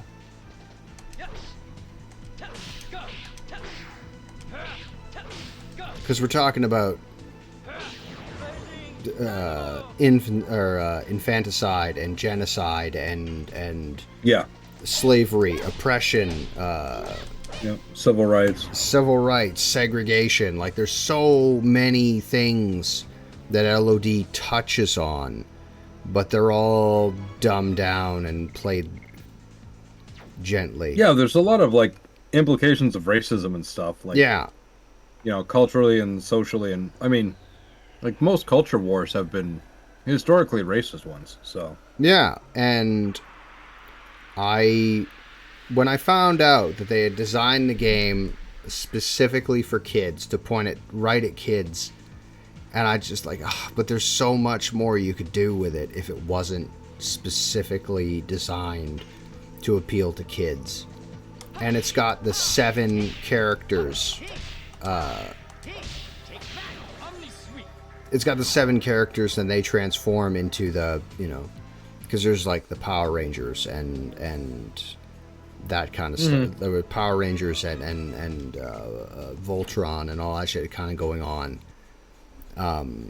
at the time, and like the legends of the Legend of the 7 Samurai, and so on and so on and so on, and a small group of highly skilled and exceptionally dangerous, relatively enlightened people saving the world. Do you know what I mean? Like, that story's, I'm pretty I'm pretty sure Fletz and Bale have the same music. What I would love to see in a remake, were there one, what I'd love to see in a remake is that each city has its own music. Like, Kazas has its own music. Bale and the Twin Castle shares music.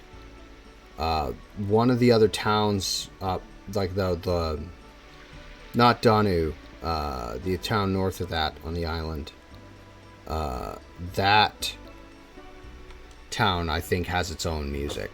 Oh, long time no see, folks. You are free to come and go as you wish. I don't know. My alliances and my... Hi! How are you? Oh, what's this? Look, cardboard cutout. Look at the dudes. Look at the guards. The ones at the bottom are cardboard cutout guys. Dart, I have been waiting for you. What is this? We are seeing you off. We received a message from Charlie. I'm doing okay. I had a quiet weekend. How was your weekend? I hope you're well. Excuse me. Her name was Karen.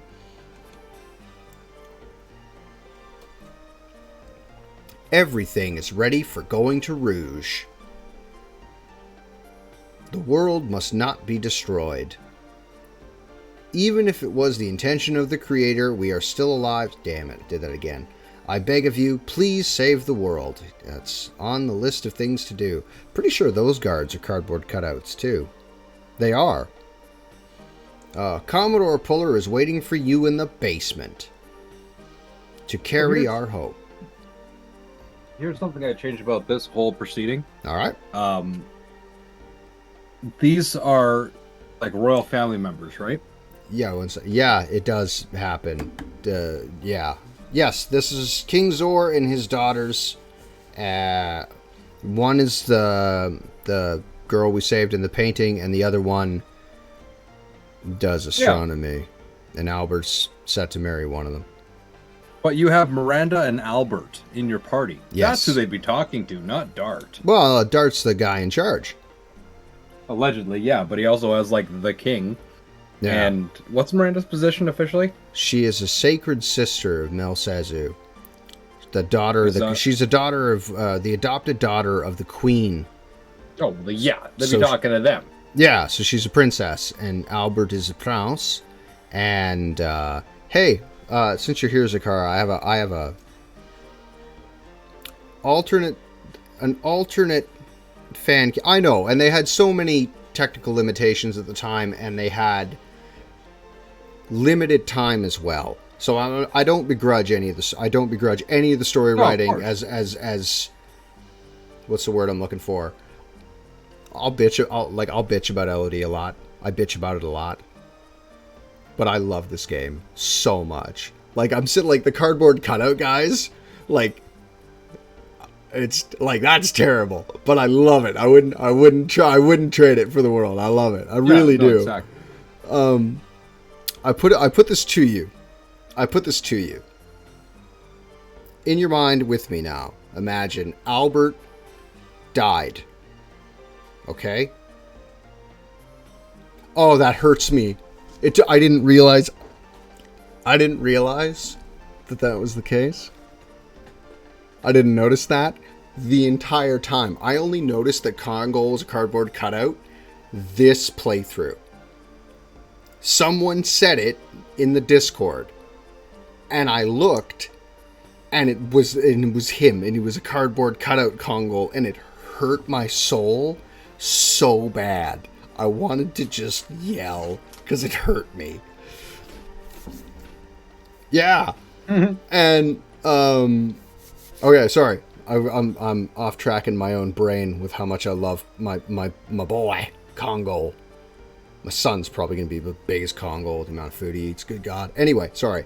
Albert dies. Lavitz, he comes with us because Lavitz doesn't get killed in Helena in this alt thing that I'm working on. New Game Plus. In New Game Plus, different story. Lav comes with us. The romance between Princess Emily and Albert, which is, king and a princess or whatever, doesn't happen. Because, with Emily and Lavitz doesn't happen because Princess and the Knight thing. I don't want to do that because you're literally just swapping out one for the other, and that's not right. I put it to you, what happens instead if Lavitz falls in with Miranda? I like that story a lot, and where that might take us. Speaking of royalty and knights and what, sorry, back to reading, and Dart's like, they're like, we're here to see you off, save the world, and Dart's like, so long! Right? Because Lavitz, a knight, and by that point in the story, we've met. Oh, and they both would have lost their kingdoms. Excuse me. They both would have lost something very, very near and dear to them because the same overarching story happens anyway, because I'm not going to change that, because there are minor details in LOD that could use some polish and clarification. No problem. But the overarching, this happens, Lloyd does this because he's doing this, and that, all of that works. The Cthulian horror that is the moon that never sets, I'm in love with it.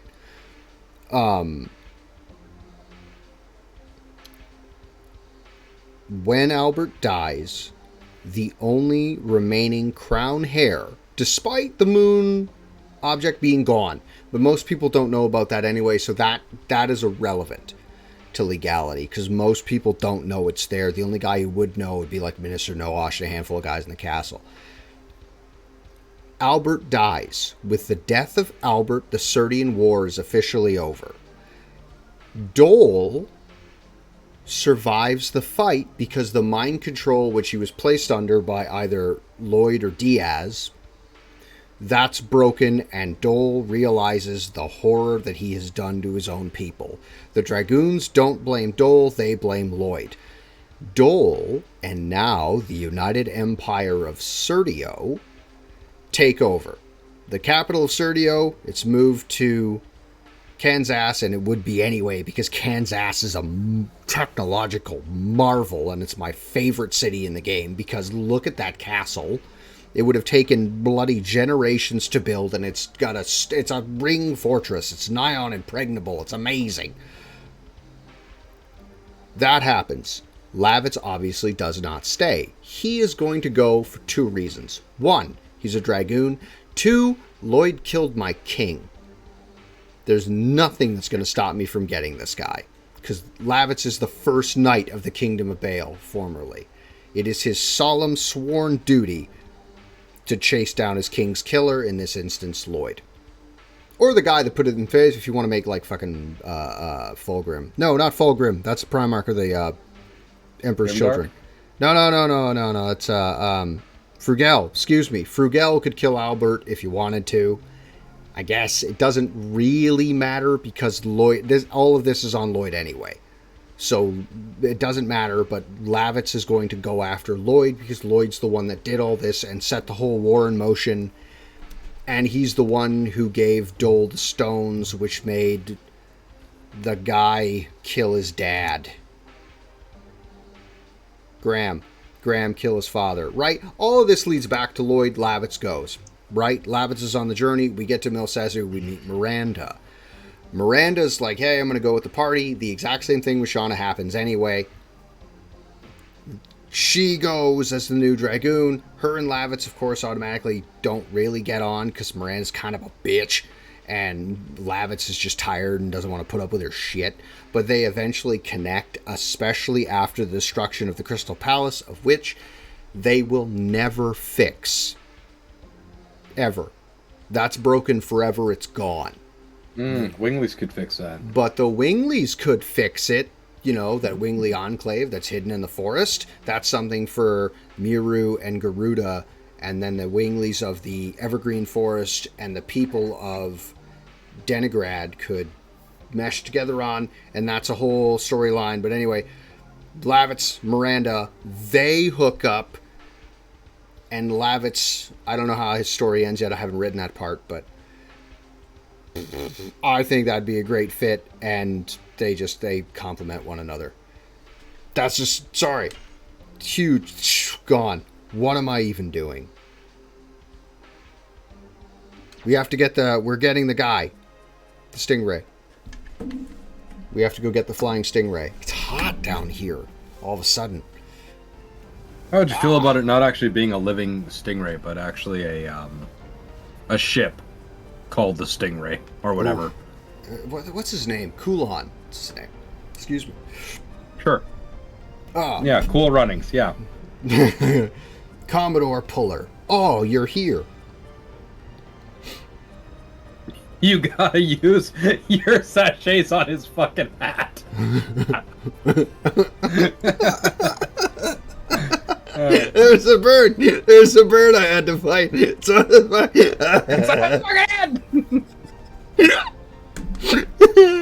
Everybody That's looks so. Yeah. Congo. There, bird. I'll read. Okay. I'm going to read through this part, get to the boat, and then I'm going to read your whole comment over. I promise. Although you are going to an unknown land, there is no hesitation or wavering. Actually, it's my home. A man of the sea isn't bothered by the... I can't stand Commodore Puller, but his bust you in the mouth optimism and bravery, I can just... His belligerent optimism is just fucking... A 40k orc would love that. Anyway, we're ready to go. Absolutely have to stop the crazy conspiracy to annihilate the world. However, we should never give up on rescuing our loved ones either. That might not be in the cards, and I think we need to accept that as a family. I feel like that kind of stuff is like need to know. Well, I mean, yeah. The ocean awaits you, because remember, Commodore Puller wants Dart to join him on the adventure. The Commodore makes it sound simple, but I assume that but I assume that this time it will be a long journey, won't it? It's been a long journey the whole time, kid. Yes. Then I think you'd better get what you need from the city and come back. There's nothing here I need, because I've out-leveled everything. It's okay, I'm happy to help you, Dart. Besides, please rescue Shauna. Dart's like, I'm gonna. We give you our promise. We'll rescue her. I don't know. We possibly do that. Waiting on the boat. Right, sorry. Personality-wise, I feel it would work. She's skilled with her leaders well. I feel like that would be something that would impress Lavitz. After all, he's more interested in his duties at night than in women. She's a beautiful, skilled military woman who shares a sense of duty to their kingdom. That, yeah. Oh, yeah. If there was like a... Our introduction to Miranda would be... How do I... Alright, here's the scene. Silly. This is going to be silly and it won't be accurate. You got the guy. The lone dude, he's a badass. You know, any character, it doesn't matter. And he's with his buddy, who's also a badass, and they're badasses together, and the other guy's got a girlfriend, right, over there. But this guy's, like, single and sharp, and he's always on. That's Lavitz in this story. And they're going through, and then our introduction to Miranda is she's just kicking the shit out of bandits, or her... She doesn't have to be in combat, but it had, you know, giving commands, giving orders, and sharp and to the point. And Lavitz's ears just like, I'm sorry. What? And Lavitz, like Dart has to like, hey, you with us? And he's, yeah, I'm here. What are we doing? And he just keeps staring at her because he's never seen a woman like that, not one that commanded his attention in that way. You know, I can 1,000% see in Lavitz being smitten with her, and then her being like, my queen. That's strongly, you know, not that. It's. I don't mean it exactly that in that exact thing. You know what I'm saying? But I mean something. Yeah. You know what that reminds me of? That reminds me of. Yeah, I would. Make what's the character's name? The San- redhead. Let's go ahead. The redhead dude on Game of Thrones talking about Brienne of Tarth. Giant Spain. Will the big woman be there? Yeah, will the big woman be there? Yeah. Must be a tool for maintaining the ship. It's a fucking axe. It's just an axe. Hey, an axe, by the way, that Dart's never returned to the shack. Didn't even leave it in the castle. I've been waiting for you. Are you ready? Yeah, we're ready for the adventure, because I have to go get Kulon so I can go get the things. To Sunday. I think it'd be really funny if What's like you that name? could choose to return it or not. Yeah. No, Dart would return it. Although it would be nice.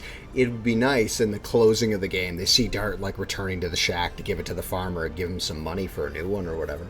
What is that? The name? To Sundra. What is that name? It's screaming in my head and I can't remember or place it. What Sunderer? name? Right there. That name right there. T's silent.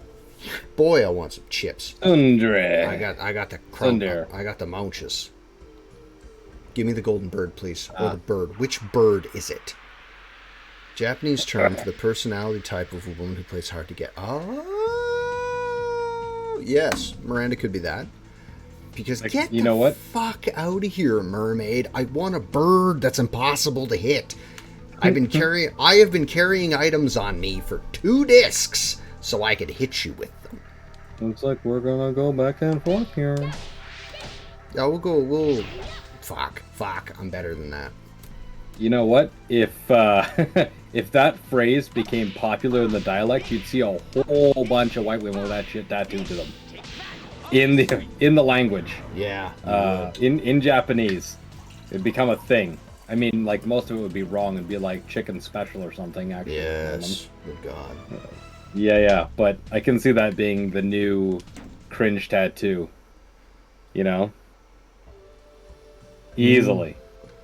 I very much could see that for Miranda. I mean, anything would make Miranda more likable. Like sandpaper on your skin is more likable than Miranda in some instances. Yeah, she has the personality of a dish rag. Yeah. And she's such a... The switch between Miranda and... Hey, there's a Birdman! Hey, I've been saving these just for you, Birdman. I've been carrying these around the whole time, taking up valuable space. That bird is the Micah Bell of this game. Oh, no. Nothing's Micah Bell. Nothing's Micah Bell. Micah. Who was I describing as Micah just a little while ago? Oh, that's a lot of experience, eh? It's experience, okay. That's a mini-boss for nothing. Oh, dude, we gotta fight him some more. All that said, I actually genuinely do like Miranda. I just wish she had been filled out more. I wish she had more time with her. Because with a little more time and a little more love, you can make anybody likable. Like, and the juxtaposition between Shauna to Miranda is so violent and like it's so startling and just so jarring. There was like conversations being had in disc 3 where Miranda's like, I thought you, and said this personality type to someone, to like Miru or whatever, and like, fuck would you know that? You met me 5 minutes ago, you know. So she's an outsider to the group, so people would be, well, maybe not Miru, but people would be reluctant to tell people. Yeah. Yes. Also, when I finally write this alternative thing, I'm going to be giving Kongol a gazillion pounds of love, and Hashel as well. Just more, but nothing that changes the overarch of everything that's already there. So when you read, like when you sit down, you go to read it. When you get to the end, there will be nothing here that you're going to go like, yeah, but that's totally changes the whole theme of it. Like, that's not going to happen, because the overarching story of LOD is fucking great. It's perfect. There are a few things. No metachlorians? There's no metachlorians. Not a one. There's not a metachlorian. I tell you what though. Now that you're here, there's two people now. There's two people that I think of when I think of Rose, and it's you and another girl from the Facebook named Mel. I think of both of you when I think of Rose's stories, because I've talked to you both about Rose a lot. It's tumbling around in the back of my mind. Post-Dragon campaign, Rose's first cycle. She's not the Black Monster yet, but it's her first time taking on the Moonchild. First time hunting for it, looking for it, and then she gets on the path to do it. The sheer staggering darkness of that journey she has to undertake, and to try to do it alone, and the heartbreak that would go along with it, and to know that she's done it. It's in there in my brain, and like the turn at the end that I don't want to spoil it for you, but I was thinking about it. I was shoveling my driveway or something, and the end came to me, and how this and it broke my heart in the driveway. I was standing there thinking, I stood on my shovel, and like I had my elbow on the shovel, and I was thinking about it, and it at the end of it just absolutely I just wanted to hug her.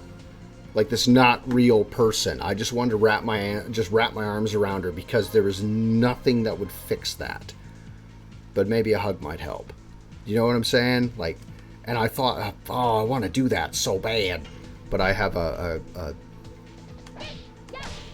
he's not hyperactive, but he is. How would I describe my all right, I will do that for you. I will write it, and I will write it, matter of fact, and I will dedicate it specifically to you by name, and then everybody else. It'll be in the thing on the front, not the cover.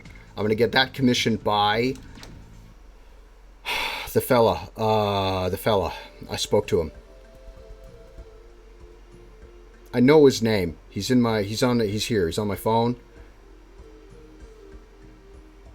Because I was thinking, well, the reason I say I'm going to dedicate it to you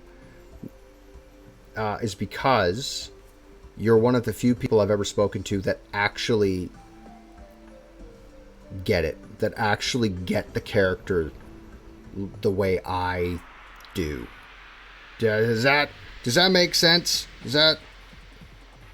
I know. I'm not saying that you're. I'm not saying that you and I are like the only people on the fucking planet who've ever thought that way. But I mean, you're the only one I've spoken to that has been like, "Hey, another 3,000 experience for me."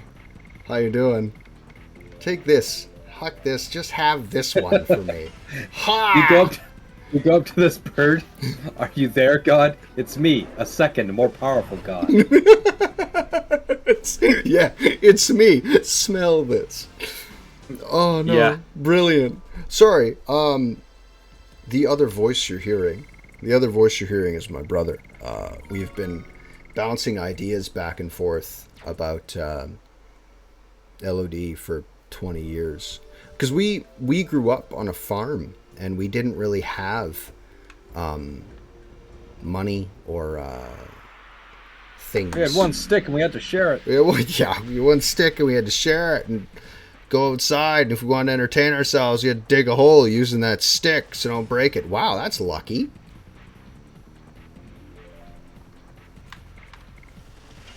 There's a lot of rainbow birds on this route. Sorry. She's an incredibly complex and tragic character. I feel like many people take her at surface level, which is still complex, but she's yes, thank you. I feel like ooh. When I write this, when I get this done, when I write it, I want people to cry. Because I know that when I write it and when I get to the part in my head, I know that when I write it, I will cry. As I'm working on it. I know I will. All right, we're on to Rouge. Did you use all three of them? Yeah. I've used all three. Yes. Cool. Yes. Yes, it is. Can I fight you without it? Can I beat you without it? Or I would be lucky. Or are you completely invulnerable? No, it just takes 1 damage per round. 1 damage. Or one damage per attack, no matter what it is. Hold on. Let's do the old way.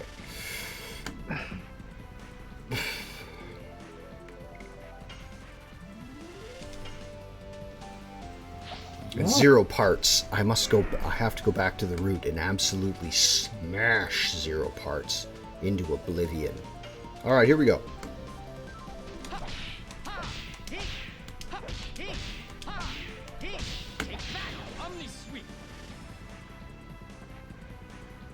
Oh. Okay. Try Magie. Of course, I picked the Dragoon. Yeah. That gets like 20 spirit points per run. It's okay. I don't think I've used Mir's Dragoon. I say that like every time I use Dragoon. I don't think I've used her. Let's see what you can do, Miru. Show me, now that you're level 5. Hiya. And I think that, God, I'd love to write the Dragon campaign. I'd love to write the Dragon campaign so much. Yeah, Blue Sea Dragon. Yeah, just feed it. No, I'm just kidding. Okay, sure. Just absolutely just get fucked. Wrecked. Oh, I hope, I don't know when that happened to me about Rose. I don't know when that hit me.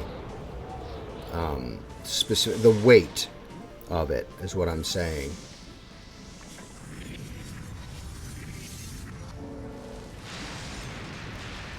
Oh, so the thing I was going to say earlier. That is actually super cool.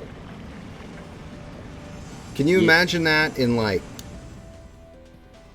Can you imagine that in like Unreal 5?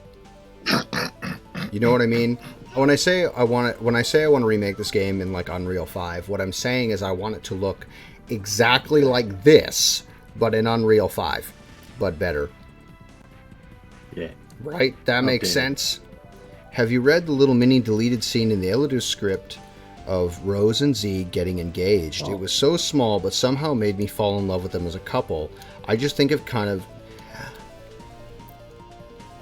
when the battle with the Did it do any damage to him, by the way? Sorry. No, that's why I was laughing. It did 0. So, alright. I've punched him with a shell and hit him with a dragon, so I guess did nothing. Don't worry about it. You don't think it's an elemental thing, do you? There is an enemy that is only vulnerable to poison in this game. And it's the jar outside of Lohan. Yeah. Sorry, well, he's gonna run away. Whatever.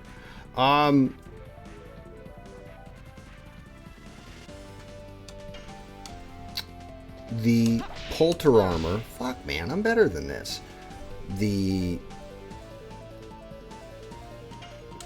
Let's try this one. Hold on. Sure. Oh, the thing I was gonna say real fast there. Go ahead. The axe from the shack, right? Axe from the shack.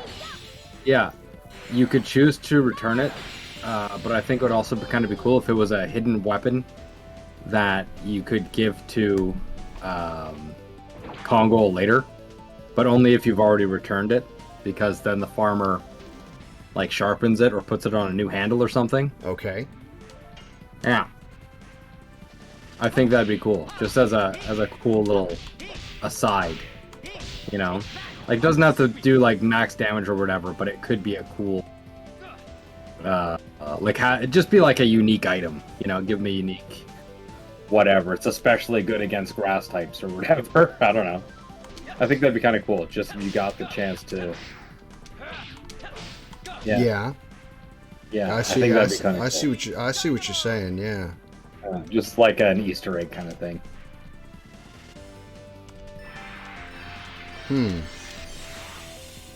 Or like Congo gives the guy. But anyway, and Damia. Damia is one of the legendary 7. Yikes. Is he just thumping the hell out of Dart? Because that's what it looks like. I think I'm going to have to run away from this fight because this bird isn't running. That's unusual. Oh, and figured out that it's a god and you are but ants before it. Yeah, it's holding the sun and the magnifying glass. Yeah. Okay, well, that's right. Run away. That is a cool animation at the end. You know, it makes sense that she's graceful with the wings because when she's pretending to be human, she lacks balance because it'd be like trying to walk without moving your arms, I'd think. Yeah. I still think that Miru's weapon would be way better off as a meteor hammer, but look at this ramshackle looking orc fortress. Good God, did Gaz have a hand in building this? I like Rouge. God, I love orcs. For those of you in chat who know what I'm talking about, fuck, I love orcs, man. There's one faction in Warhammer 40,000's having a good time. Only one. And they're the best. Alright, hello, welcome party. It's been a long time. I wonder if anyone remembers me. Hashel? Yeah, it's me. The mayor of Rouge. Well, it's been maybe 20 years. You've been gone for such a long time. How have you been? By the way, they sold his house. His house is gone. He's going to have to come back and give some of the money away. Like, you know, all the money he got on his adventures from killing dragons and whatnot, and buy his equipment back. Yeah, you used to play 40k. Yeah. Gasp. Gasp. You're more and more interesting to me every time we talk. What faction did you play? Sorry. My brother and I... you used to play Blood Angels. The fuck out of here. Are you kidding? Alright. I also play Blood Angels. What a coincidence that is. How weird. My brother, that's who's in chat. Yeah, for real, I play Blood Angels. I've been playing Blood Angels for like 20 years. My brother, the other voice in chat, who I failed to introduce, sorry, this is Swords and Ravens. He used to play Iron Warriors. And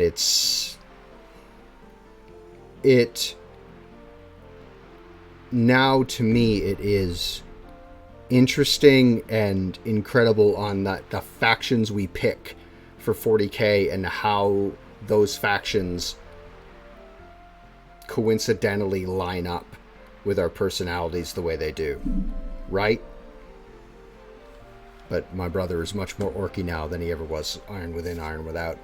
So, alright, sorry. I was looking for my runaway daughter, but I gave up on it. Why would you say runaway daughter? I was looking for Claire. He would know who Claire was. But I gave up. Gave up, did you? Why's that? Claire, huh? I feel sorry to hear that. And who are all these people? Are they your new pupils? No, they are my friends. I'd like for you to get to know them. I'd like that too, but we don't have time. Yeah, we don't have time. I have something important to talk to you about. All right, come up. I'll listen to you. Come on, get over. The floor's going to give way. You know, I know a structural engineer who might be able to help you with that. He's 8'2" and has a mohawk. There's well, that's something that should be addressed. If these people have never seen a Giganto, he'd be fucking... What is that? What is that thing? What is that guy? He's huge. He can lift Ruse right out of the ocean. He's so big. All right, hold on. There'd be a lot of that. Stardust. I got to find the last star. I say that's the last Stardust because I fucking... Hi. What are you doing, handsome cat? You're very handsome. Do you want to say hi? Me. I have no idea where I've missed Stardust, but somewhere along the way, I missed 2 of them. And I don't... One is in Velweb for sure, and I had them all up to Denningrad. So, unless there's 2 in Velweb and 1 in the Tower of Flanvel or something, I've missed one. So I'm going to, on my own time, not on stream, have to go back and check for all of the Stardust again. Weird. Are you actually just like opening a second account? Is that what this is? That's not me. You would hear me typing. Jeeple, what's going on? Why are you being snuggles? Hello. You are a very handsome man. Do you guys want to see? Can you see my cat? Oh, you can see him just fine. Yeah, get out of my brain. What is this? Good, Jeeple. I am the older. Not this guy here is... Do we actually know this person, or is this... No, we've never met. Not a local? No, okay. We've never met. No. Okay. Although, sometimes I feel like this... Sometimes I feel like we have. You know what I'm saying? Because there's people I've met in the chat. Or yeah, one of us is a figment of the other's imagination, and I don't want to figure out. Are we getting into solipsism this early in the night? I'm not even drinking. I don't know. One of us is... I'm not the Tyler Durden here. I'm just saying. Spoilers, everybody. Sorry, I was looking for Stardust, and then my cat sat down on my mouse, so I can't look for Stardust. So Swords and Ravens, I shall leave that to you. Look for Stardust? Yes, please. Just tell me where you know where the last 2 are. I think the last one is next to... No, I'm short. Fucking... I've only got 47. Inside a pot adjacent to Martel's room. Okay, well, we gotta go find... On the right-hand side. We gotta find Martel. Oh, yeah. It's a real close-up shot of... Oh, I know where it is. It's in my head. Lil. Just run past you real fast here.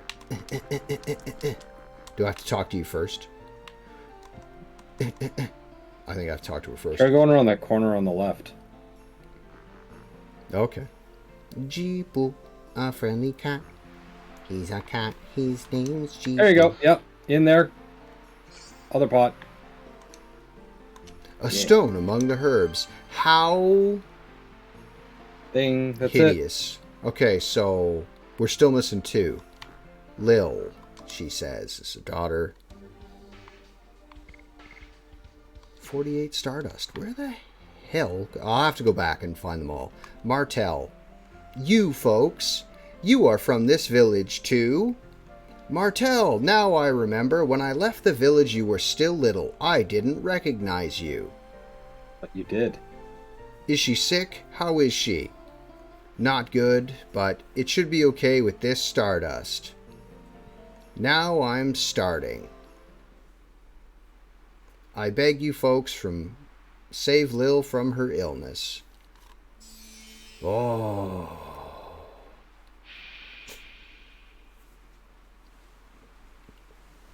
No, I'm still sick. I feel refreshed. I feel refreshed like before I got sick. What? Wait, what? Lil, what? Ma, I can't breathe. Oh, because you're still sick? Or because you're killing her? Let's leave them alone.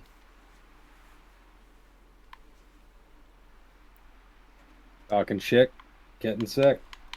What? Yeah, lame excuse, Shell. He would probably fucking definitely recognize her. Because she's wearing clothes that he would recognize. Cheeple, what is on your neck, my boy? My big handsome apex predator.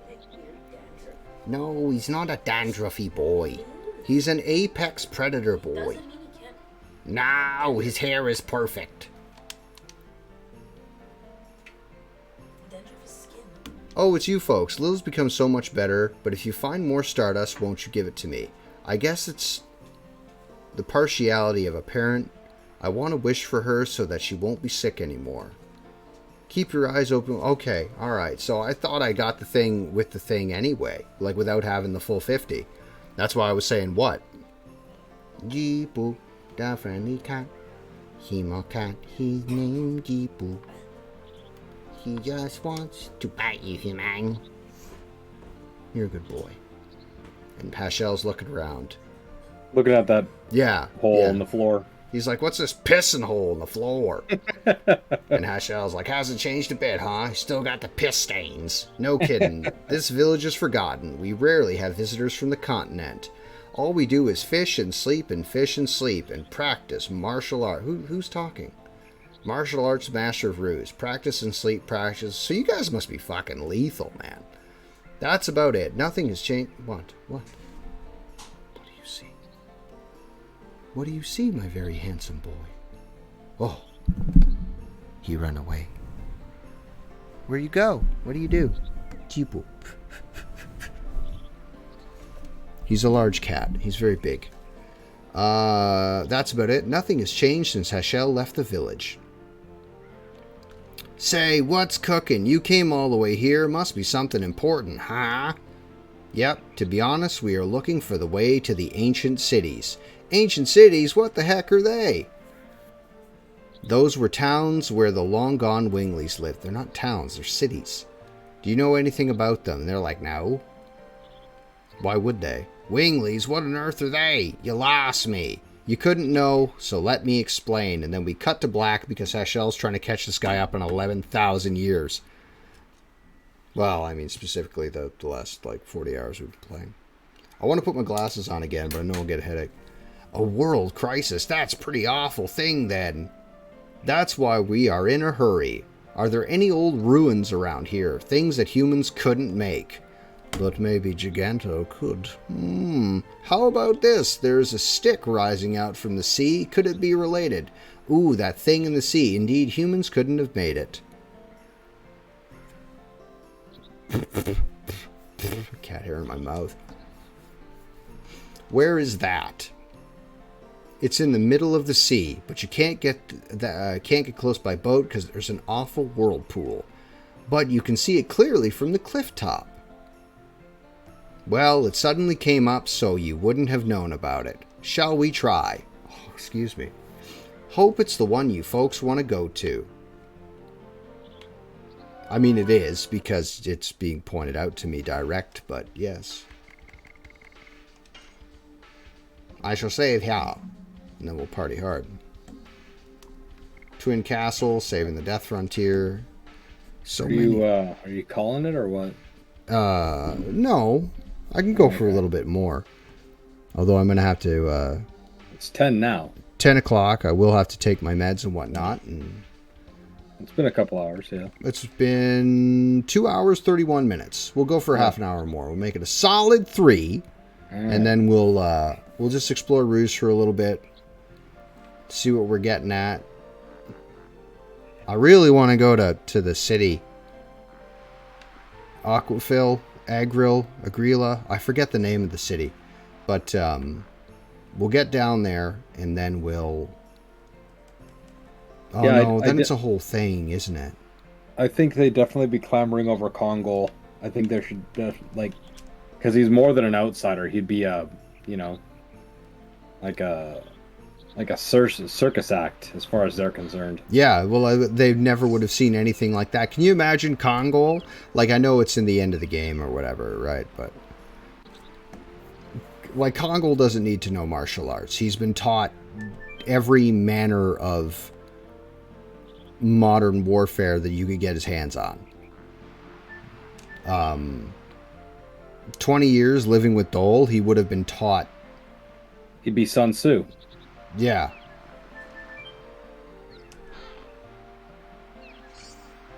Satori vest. I don't remember that one. That is one of Hashel's vests. I was about to say I actually need to go, but I will keep your stream up, Agrista. Thank you so much, and thank you for the lurk. And I appreciate you coming and hanging out with us and being you. What are our additions at, by the way? Are we done with Hashel? Because I think... Oh, fuck. I got another 20 Omni Sweeps. I have cat hair just in my business. Because Japuri... Japuri is a good boy. He's a very good boy, but he's a shitty spaghetti is what he is. We'll finish exploring, and then we'll get to that part where...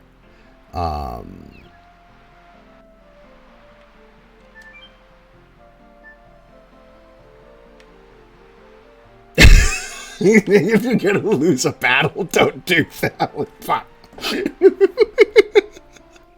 How you doing, man? Glad you're here. Fuck, that's good. I know that name. That's Daxter.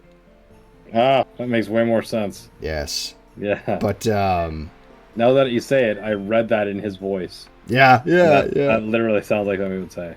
If you're gonna lose a battle, don't do that. Don't do that. With very casual finger point. If you're gonna lose a battle, don't do that.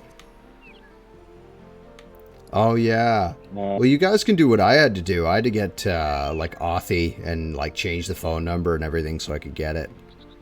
Like get my Twitch account back. Hey, this is the spot where you told your daughter you hated her or whatever. A stick? You called... That's clearly a ship. That looks like a boat or a tower or a tree. Everything but a stick. Everything except a stick.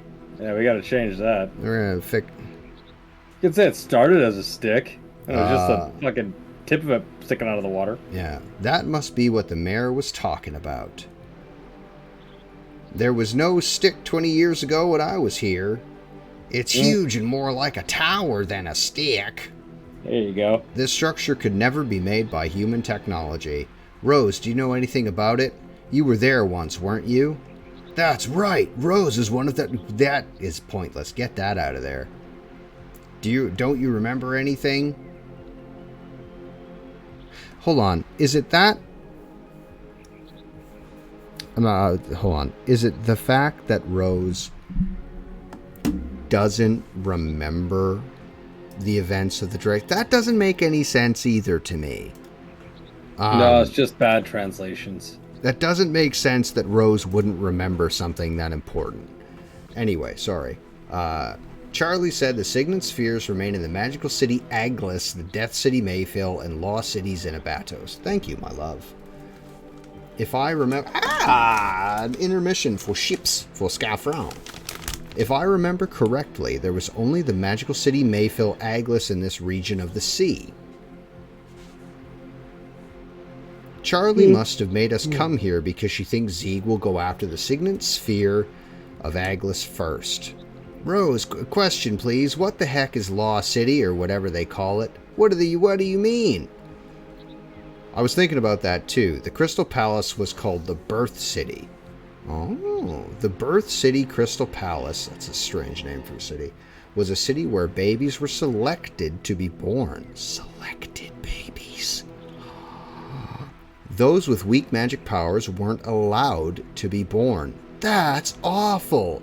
And the Death City Mayfills, where the souls of the dead were sent to an infernal world. Winglies in the past even had a destination after death decided for them, which sucks. Like, Winglies would have rebelled, for sure. Winglies, especially mothers, would have rebelled fucking absolutely. Would have helped the humans rebel, the humans and Gigantos and the other... You know what? They could have had previous civil wars to the Dragon campaign and all that jazz. They would have had to, because humans, the Winglies just stand by while you're gonna fucking, oh, my kid,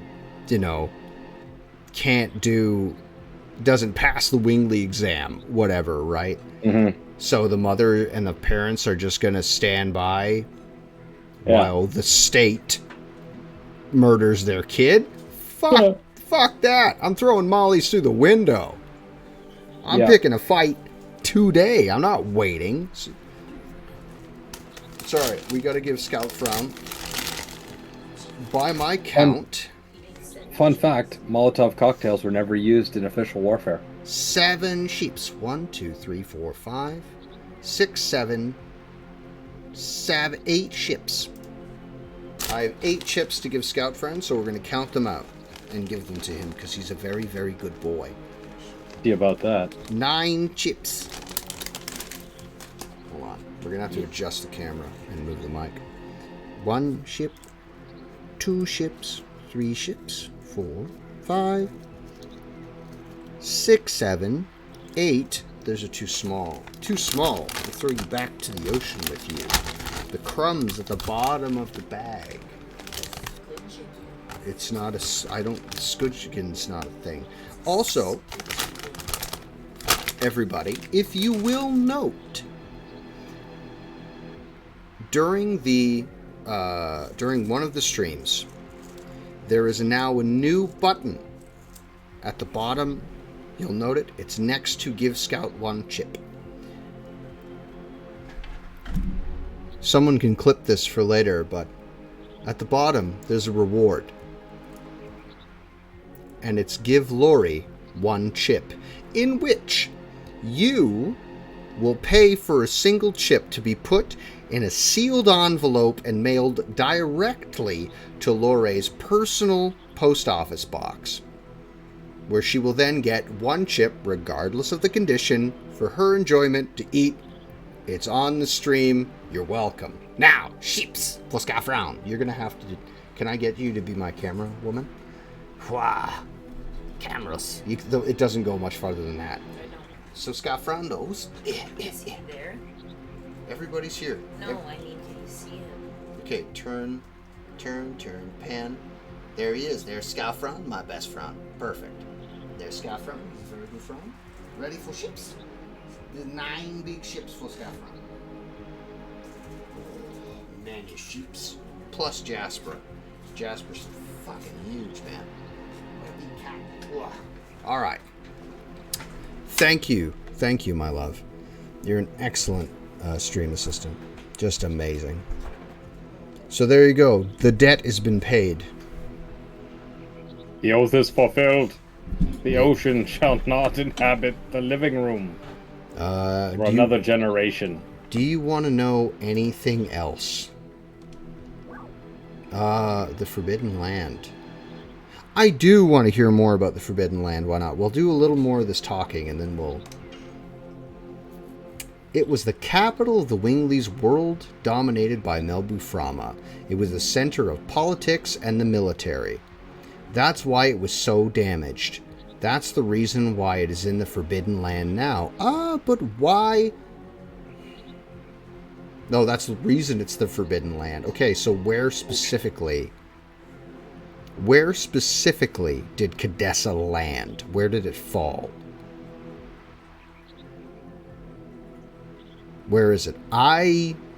Because of the state that it's in and the terrain around it, I suspect it landed somewhere in the Death Frontier. Because these cities moved around, and it makes sense that they would be moving. so you could cart whatever city you needed to be near whatever elements, whatever wingly infrastructure was on the ground to help control the other species on the planet. You could move city to city for expediency, also for security and safety, especially Cadessa. Anyway, that's why it's the Forbidden Land. We just talked about that. Lost City sucks. Lori gets 1 sheep. Oh, many sheeps. The Lost City Xenobatos was the city where the Winglies' laws were made. Publicly, they claimed it was for justice, but in reality, they were laws to judge the other species. Also, trial and executions were carried out in Xenobatos. Okay, fine, but Cadessa had a coliseum inside of it. So, had to have been both. I can easily imagine what kind of trials they were. Gives me the creeps. Magical City Aglis. Aglis was the city where the magic was studied. It is astonishing that even though they had so much more magic than now, they still studied it so deeply. It would never happen now. You are carefree, Miru. That's not a thing. Sure, that's it, I'm done. You really know this stuff. She was there. If it is Aglis, how can we approach it? We gotta hurry or Zeeg will get there first. If only you could fly.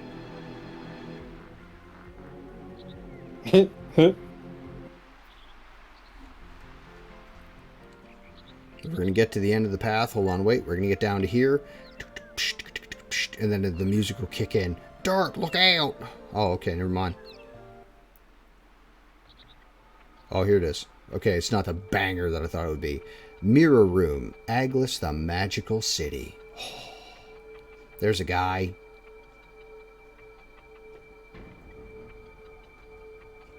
Congo feel back of brain. No. Congo will not speak like that. Just throwing that out there. What's wrong, Rose?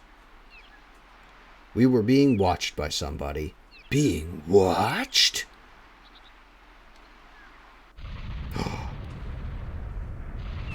What's going on? The sea is splitting. It's a tsunami. What's Albert doing? Albert was doing... Oh, he was doing this. What's that about, Albert? No Congo.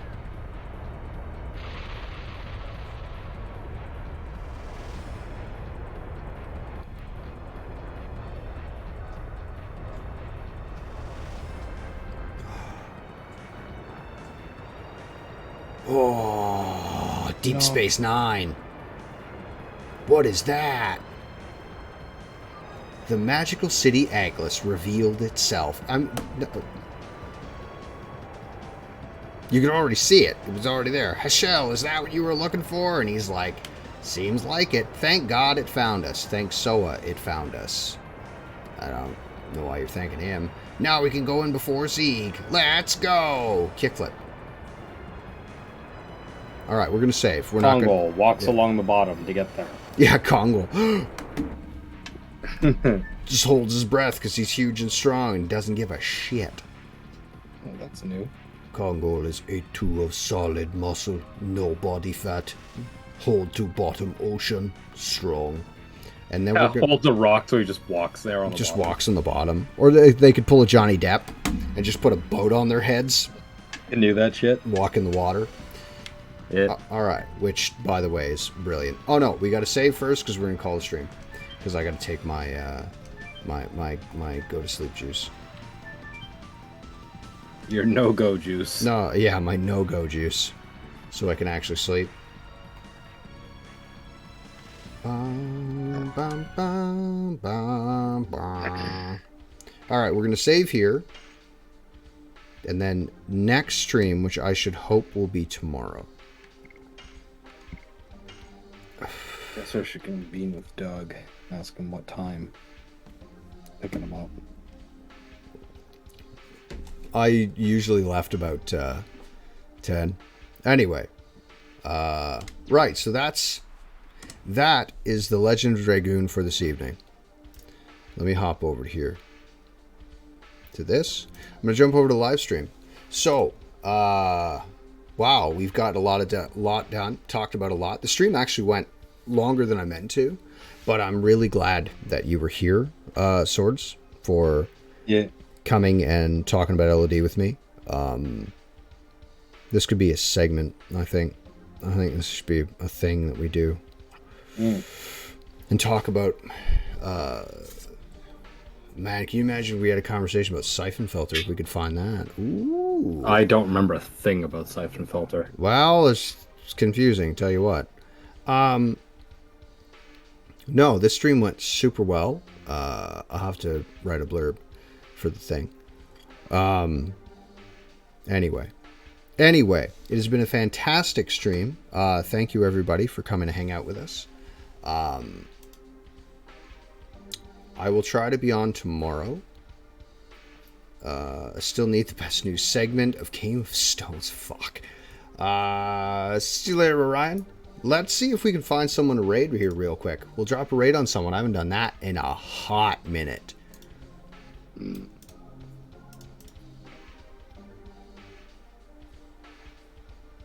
Let me find somebody. Is there anyone playing LOD right now? 40 viewers for LOD. Hey, I'm number 2. Nice.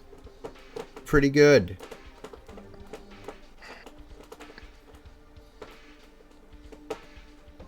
Let's go on. Let's drop it on this fella right here. Legend of Dangus. No, we'll do it to this guy right here. Let's see what he's about. Let's see how he sounds. Don't shoot there, my friend. I believe this fella was... Yeah, I know this guy. Hold on. Yeah, we'll do this. Copy, please. And then we'll go to this. We're dropping raid on this fella here playing the Legend of Dragoon. So, this is what I want you guys to do. It's very important. I want you to look after yourselves. You want you to look after somebody else. And I will see you next time.